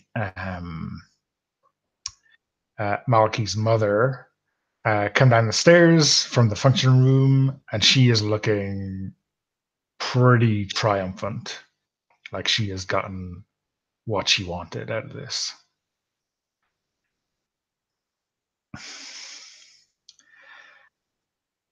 And I think she misses you in the corner, Malachi, because of this reality bending move of Ashling's, and she kind of taps Elijah on the shoulder on the way out, and they leave. Oh, that is my life right there. Pay attention to me, Mom. Okay. Well, fuck it, I say. And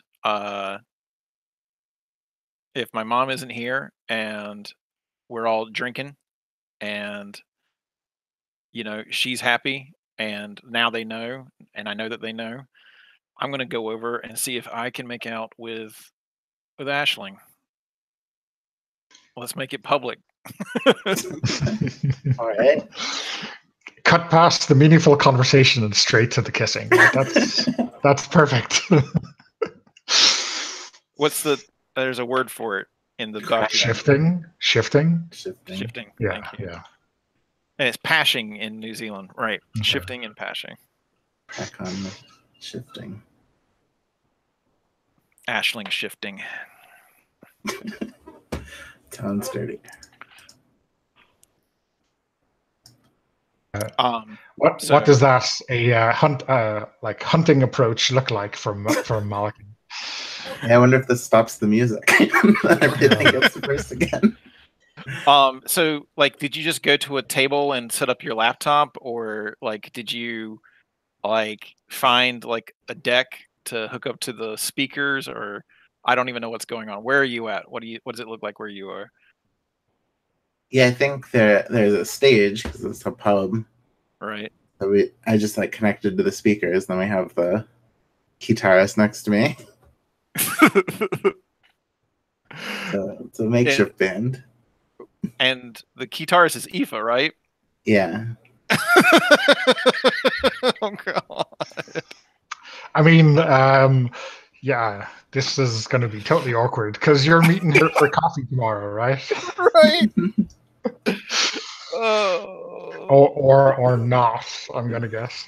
Yeah, let's see what happens. So I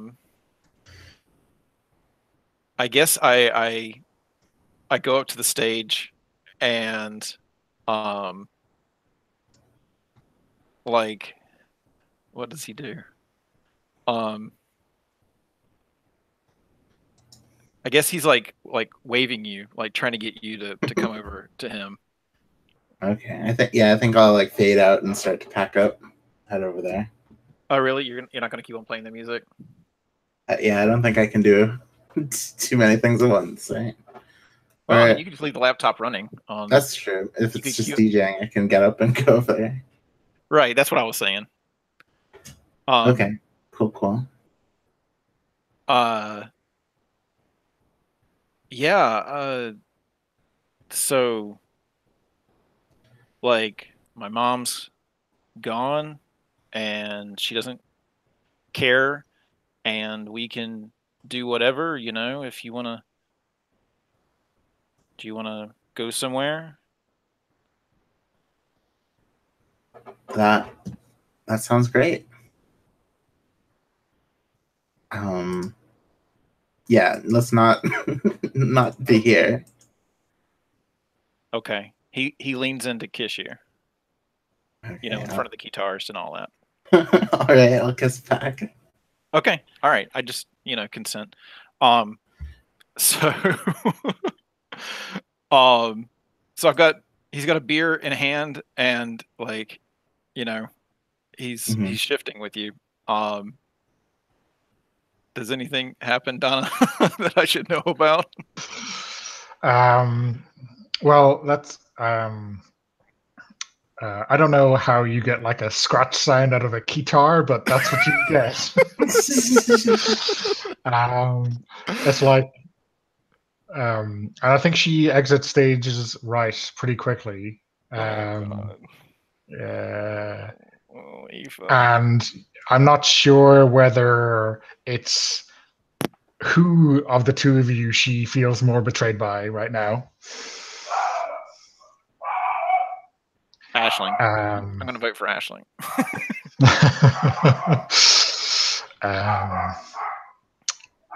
So she packs up and leaves. Does this trigger Aisling's sex move, do you think? I think so, because it's just an intimacy move. It's not necessarily sex. Yeah, exactly. So cool. Take one harm and mark experience. Okay, so do you want to read it out?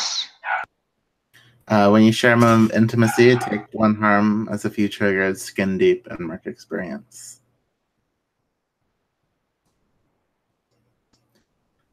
So, sorry, does that mean that skin deep, the other aspects of skin deep also trigger, or is it just as if? So does Maliki get some kind of insight into your persona, or does he discover a new truth about you that doesn't fit with that persona? Is that? I think that makes sense. I think like the peaceful is starting to break, right? So what new thing does he discover about you that doesn't fit with the picture you put out? Maybe that I've been practicing this music, right? Like this is a lot of where my time goes instead of studying.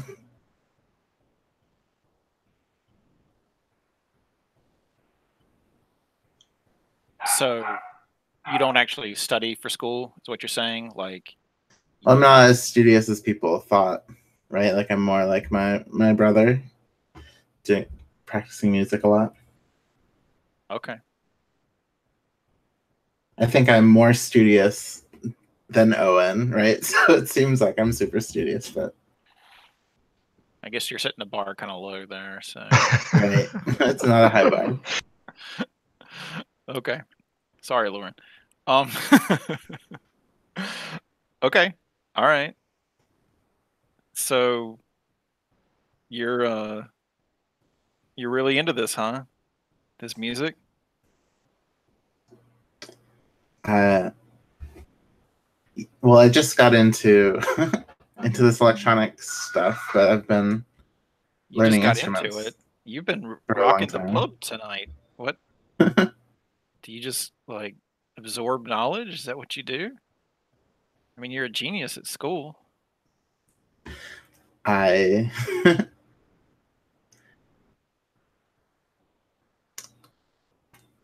I mean it's not as hard being a DJ as it seems, right? There's like the auto DJ button. I just put in the songs and it fades between them. I wouldn't even know what laptop to use, so don't knock Just it. use my school laptop. Where do you want to go? If we stay here, we can just drink more, but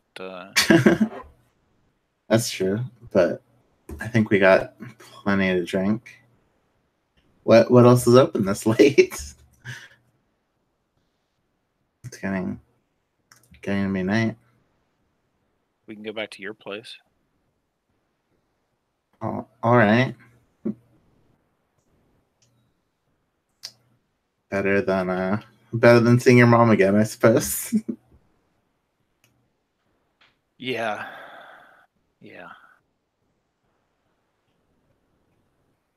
I hope your Right. brother Yeah. isn't home. Could you tell him to stay away? All right. I guess I'll text him like little X sign, right? Little cross out. Don't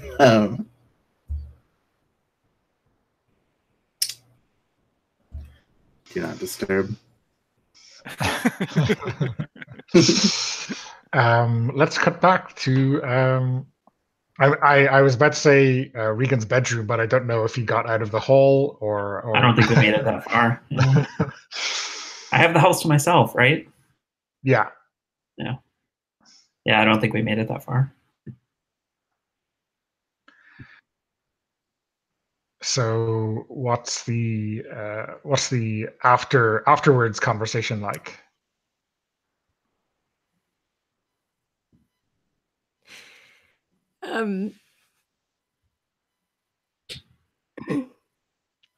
Well, I think Owen like writes his jacket and stuff, but it like he's looking a bit rumpled. And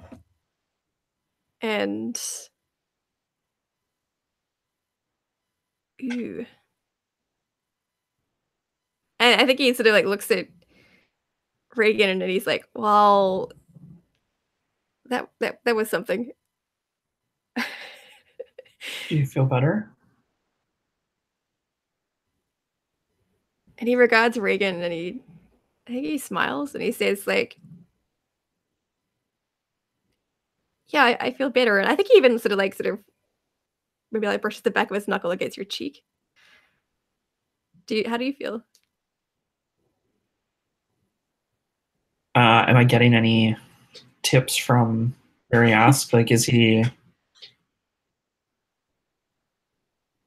I don't think Regan knows how to feel actually right now without Marias telling her like how to feel.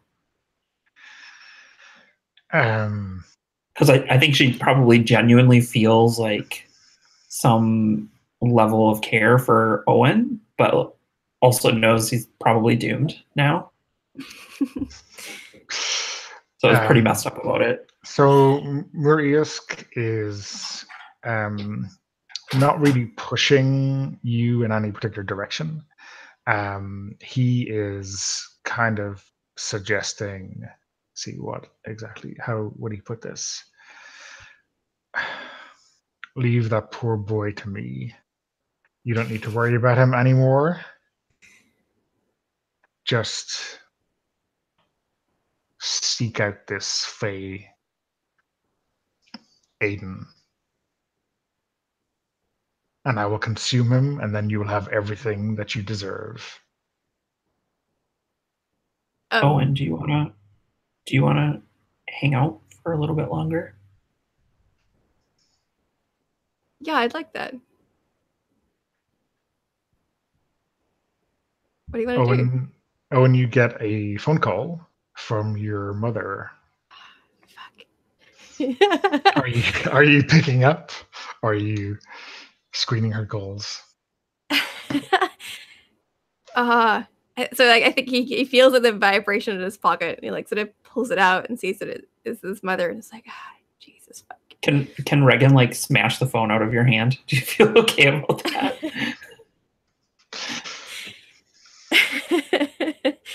She yeah, feels totally. like strangely protective at the moment, even though it's probably not good for her.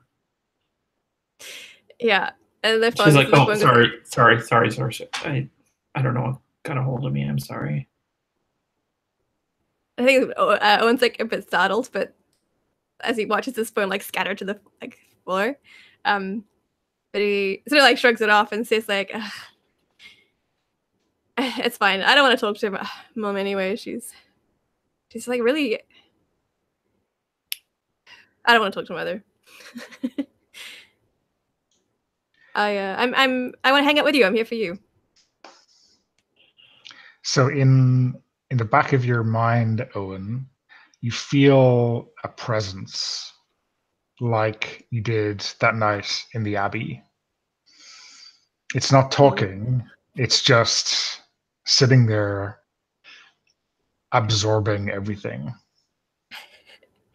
I think if Owen feels that, like, he definitely has this need to distract himself with something and not think about what's going on in the back of his head. So I think he like takes Reagan's hand. It's like, yeah, let's what do you want to do? I'm keen to do things. I just don't want you to leave. That's all. I just don't think you should leave.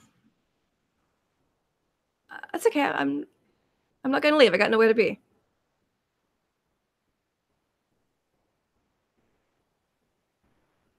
Do you want to see my room then? Sure.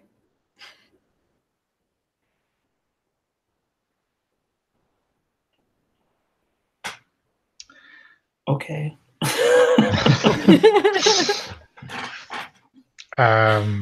So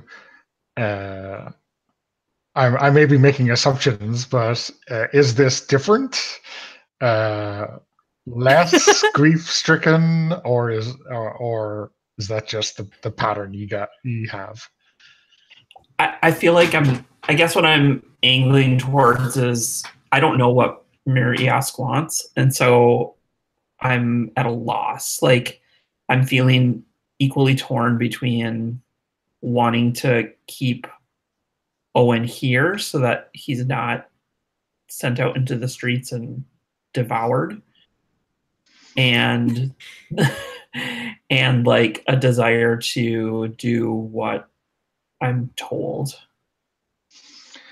Well, I mean, I guess while he was kind of a bit wishy-washy on what you need to do with Owen, he did give you kind of an instruction on what to do next in terms of hunting down this Aiden. But, you know, that's... I think because you're still in Darkest Self, you do feel that need, right? Right. Then I think, like, if that's kind of the trigger that I feel, or if that's like kind of the force that I feel in my head, if that's the push that I'm getting, then I think like as we're about to head up the stairs to go to my room, I say, actually, let's hang out tomorrow. Let's just hang out tomorrow. I think the change of heart, like Owen feels a little bit hurt by it, even if he wouldn't admit it. Do you feel like I was shutting you down? Yeah. I think so. Okay, let's see it.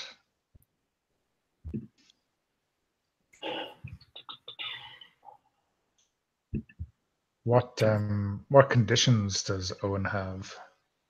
He is a prima donna. Okay.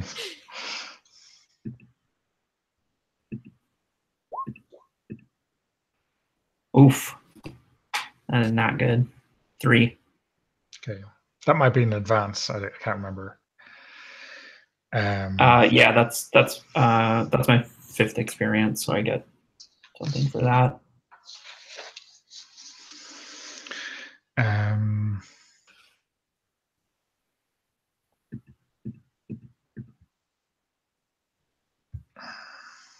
Let me think about what I'm going to do with that. Okay. Missed for a while. Let's cut back to Aisling and Maliki in the Fannin house.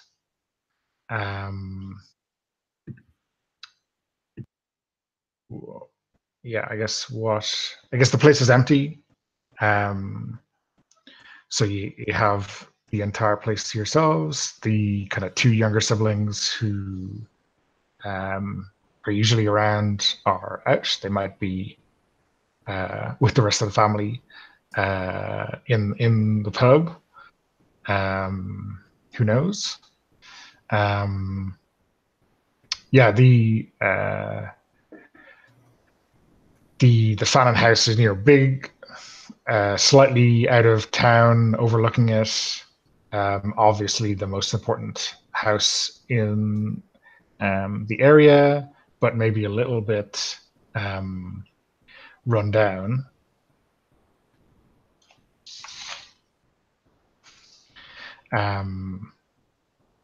What are you doing?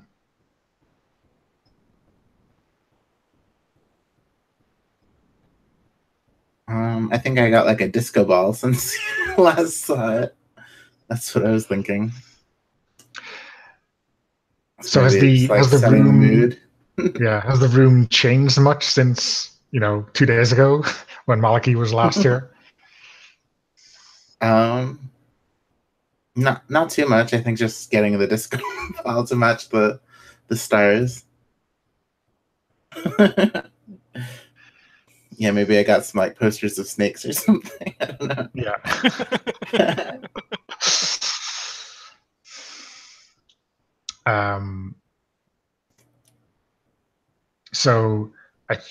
Yeah. So maybe when you get to the room and you're settling in, you hear a car pull up outside.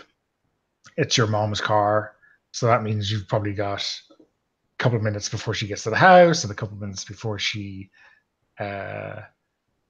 could arrive up here. But that's not a given by any stretch of the imagination.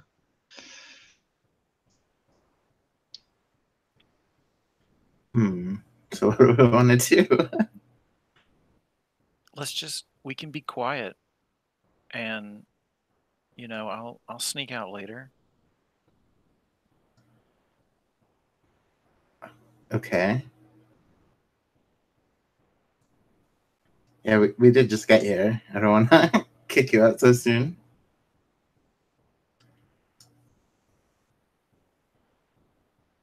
Yeah, I'm just playing Maliki as being this drunk, horny boy at this point. So,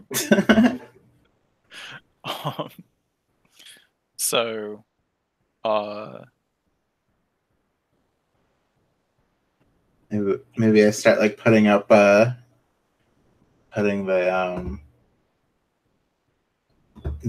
bedding like on the wall so it dampens the sound. Right, it's a construction project that we have.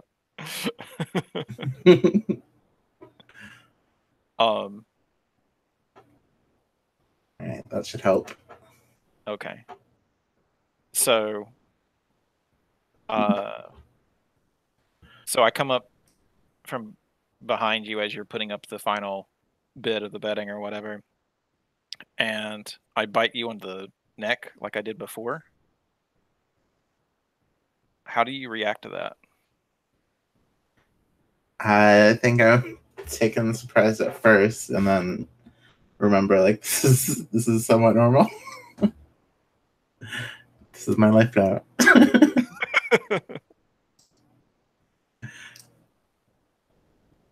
Okay. I just if your opinion had changed, I was just gonna let you reveal that now. So,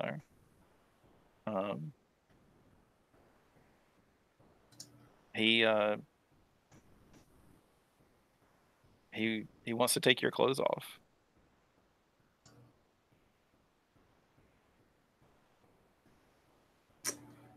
All right. Is that? I wonder if that triggers like the failing dynasty move, right? Because now I'm part of your family, right? So you can get me to do things. What do you think, Donna? Is that a?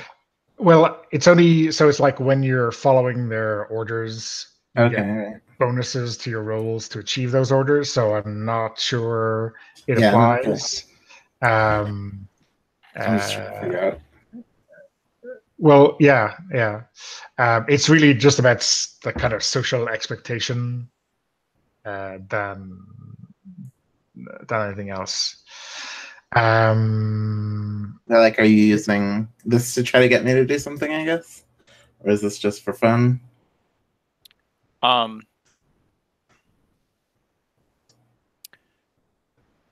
I do have an ulterior motive. I'm hoping to stay in your house until your brother comes home. Okay. But it's for fun too. So.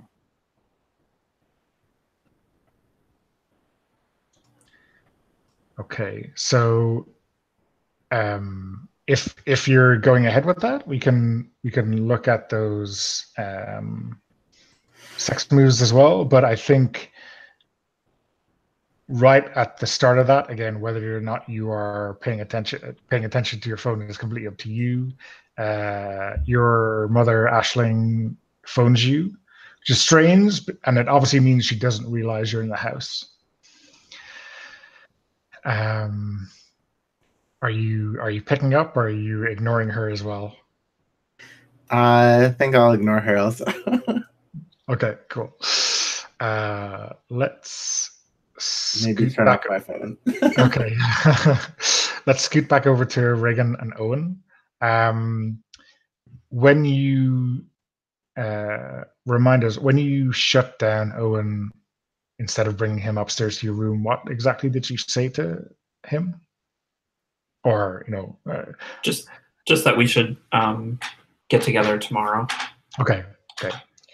So Owen, in your head, like a split second behind it, like it's an echo, you hear the same words in the voice of your ancestor, the voice from the Abbey that you understand to be your ancestor, just reverberate in your head. We'll meet up again tomorrow. And you get a sense that whatever this is, it has its claws deep into you now. It's moving quickly through you. You don't think, it can't possibly be controlling you, can it? Is your kind of fear. Yeah. And I think Owen, like, when Reagan says, like, we'll meet up tomorrow, and Owen hears that voice again, like, panic immediately sort of, like, racks his whole frame. Especially when he's not being told to go and be by himself, and it's the last time this happened, he killed someone. And I think he says to Reagan, like, I can't be alone right now. And that voice in your head says you're not alone anymore, Owen. You're mine. And then I think he pleased at Reagan, and he's like, Reagan, Reagan. You should go home. Reagan, I can't go home. You don't understand. I can't be alone right now. I don't know what I'm gonna do. Just go home. Just get out of my house. Just go. Get out of my house. Reagan. I think Reagan is just like kind of pushing him towards the door. Like, go. I think like Owen feels his feet like follow the direction she's pushing him in, but his mouth is still kind of like agape with like surprise and like disappointment. And before he knows it, like he's on the welcome mat outside the front of your door, with the door like closed behind him. Slammed. She would slam the door. Yeah. Nice. And I think when Reagan slams the door, she just like drops to her knees and starts sobbing behind the door.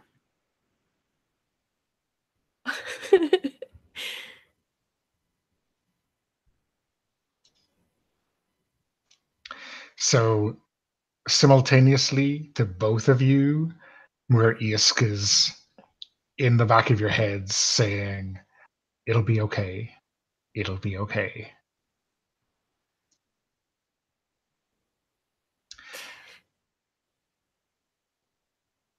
Yeah, after a few minutes of sobbing, she would like gather herself up and get whatever she needs to go try to track Aiden down. Okay. Let's cut to Malachi and Aisling in the bedroom. How does this go?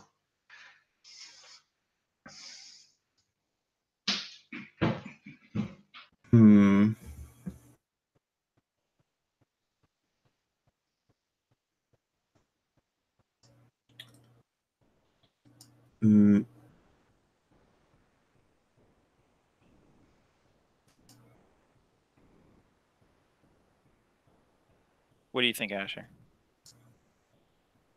Anything different?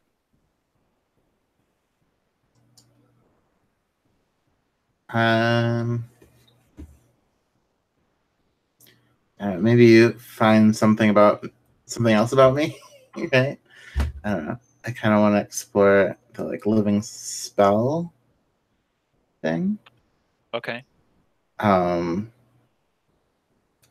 So I like the idea of being from the fairy realm somehow. I like to be a god.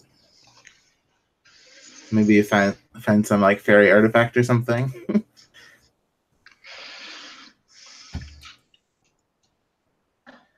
So you're saying that I know that you're Fae?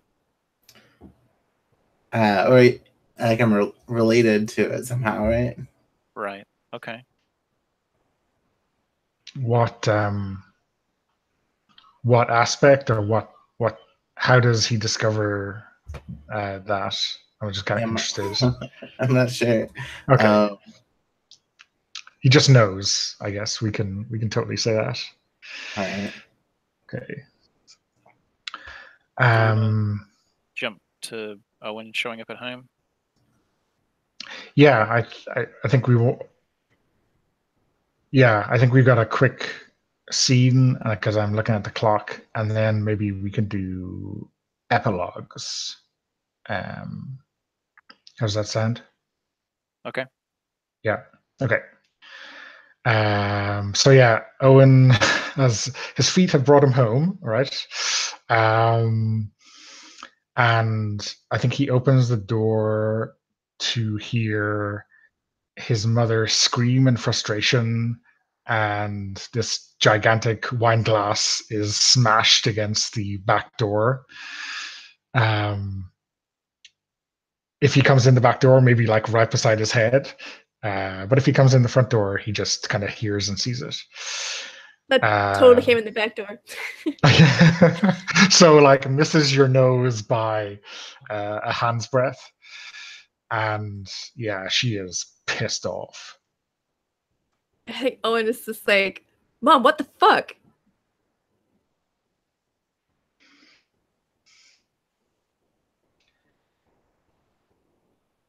Next time you murder someone, I would appreciate it if you don't do it in front of so many fucking witnesses.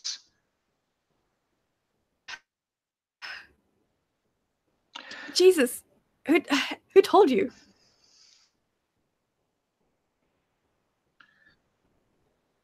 Well, say goodbye to all of your lovely things, because we are leaving. Wait, what? We cannot. Leave. Okay, Owen, you're not going to jail. We are not getting lambasted in the press. Our reputations are not going to be dragged through the mud. We are going to quietly back away, sell everything we own to the Moors for knockdown prices. And this is because of you not keeping yourself in fucking control. But Mom, this is so unfair? You're right. It is so unfair. Mom, I didn't know what I was doing. I mean, this. I wasn't in control when it happened. I didn't do it.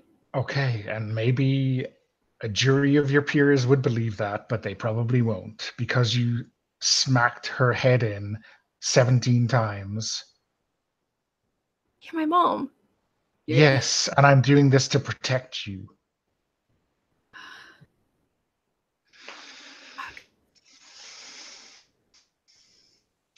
Okay. I think that is it. Unless I want to get a quick epilogue scene from people like the next day or the next week or whatever. I think we definitely want to get that one epilogue scene between Regan and Malachi. But the others, I think, can be solo or together. I don't mind. Whatever seems to make most sense. Will we start with that? The Regan Malachi one? I was actually most interested in seeing Owen and Malachi together, but that's fine. Okay. Yeah. I don't know if it makes sense now to have that moment though, or not. Yeah, I don't mind if I did kind of think that the finally having seen all those plans come together would make a Regan Malachi scene make a lot of sense. Sure. But yeah. Lauren, you're under the cosh for time, aren't you? So if I know we just had that scene with you, so I'm not sure if you have an epilogue in mind or anything like that. Oh, the only one I had in mind was very grim, involving lakes and Murisk.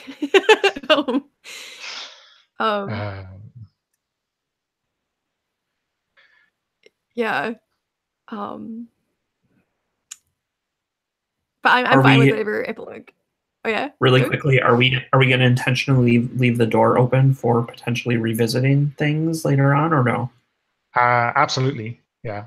I penciled in a return trip to Ballhir for November in my gaming calendar, so we'll see. Awesome. Yeah. So yeah, I mean, don't feel shy of tying up any kind of loose end or anything like that, but I guess we still want to keep the prospect of having all these characters back next time. The only little bit that I would want to throw in about Reagan is like in her hunt for Aiden, I want her to like catch a glimpse of the fairy realm and realize that there's like something else out there. Yeah. So you could you can catch a glimpse of it if you're stalking around Robbie's farm, knowing that they might have a connection. You definitely see some strange things, and you know the landscape and reality changing up there. I imagine if you had been in Fannon's pub the night of the wake, some of the similarities and the reality bending might rhyme with you. Yeah, yeah. Cool. Okay. How about Malky? Any ideas for a quick epilogue? Just a scene in the future, like not even a scene, just a premise for a scene. Owen is at the lake, trying to figure some things out, and once again, I'm hidden in the forest. Except this time, I have a knife. Okay, nice. Ashling, anything from you? I wanted a scene after like I hit Darkest Self and like destroy everything. I think I come back as part of the Moore family. Right? So you see like the empty room that I was in, and now I'm like in the Moore household, right? Okay, Set yeah. up again. Completely reinvented. Excellent. Okay. And Owen. Yeah, it's probably right around the time Malachi is in the bushes. I think it's in the TV show version of this. You get like that sort of narration over like Owen going down to the lake, and it's like to the tune of like, I have to like own up to what I did. I have to accept what I've done. I'm gonna make things right for my family. And then it's probably him like sort of wading at least like shin deep into the lake if it's not like yet frozen over. Or getting as close as he can to the lake, and then sort of like yelling out across like the lake, like, "What do you want from me?" to like Mariusk. And then his voice like echoes around like the frosty, like echoic area. Okay, cool. So I think we should wrap it there with the town in flux. I will stop broadcast.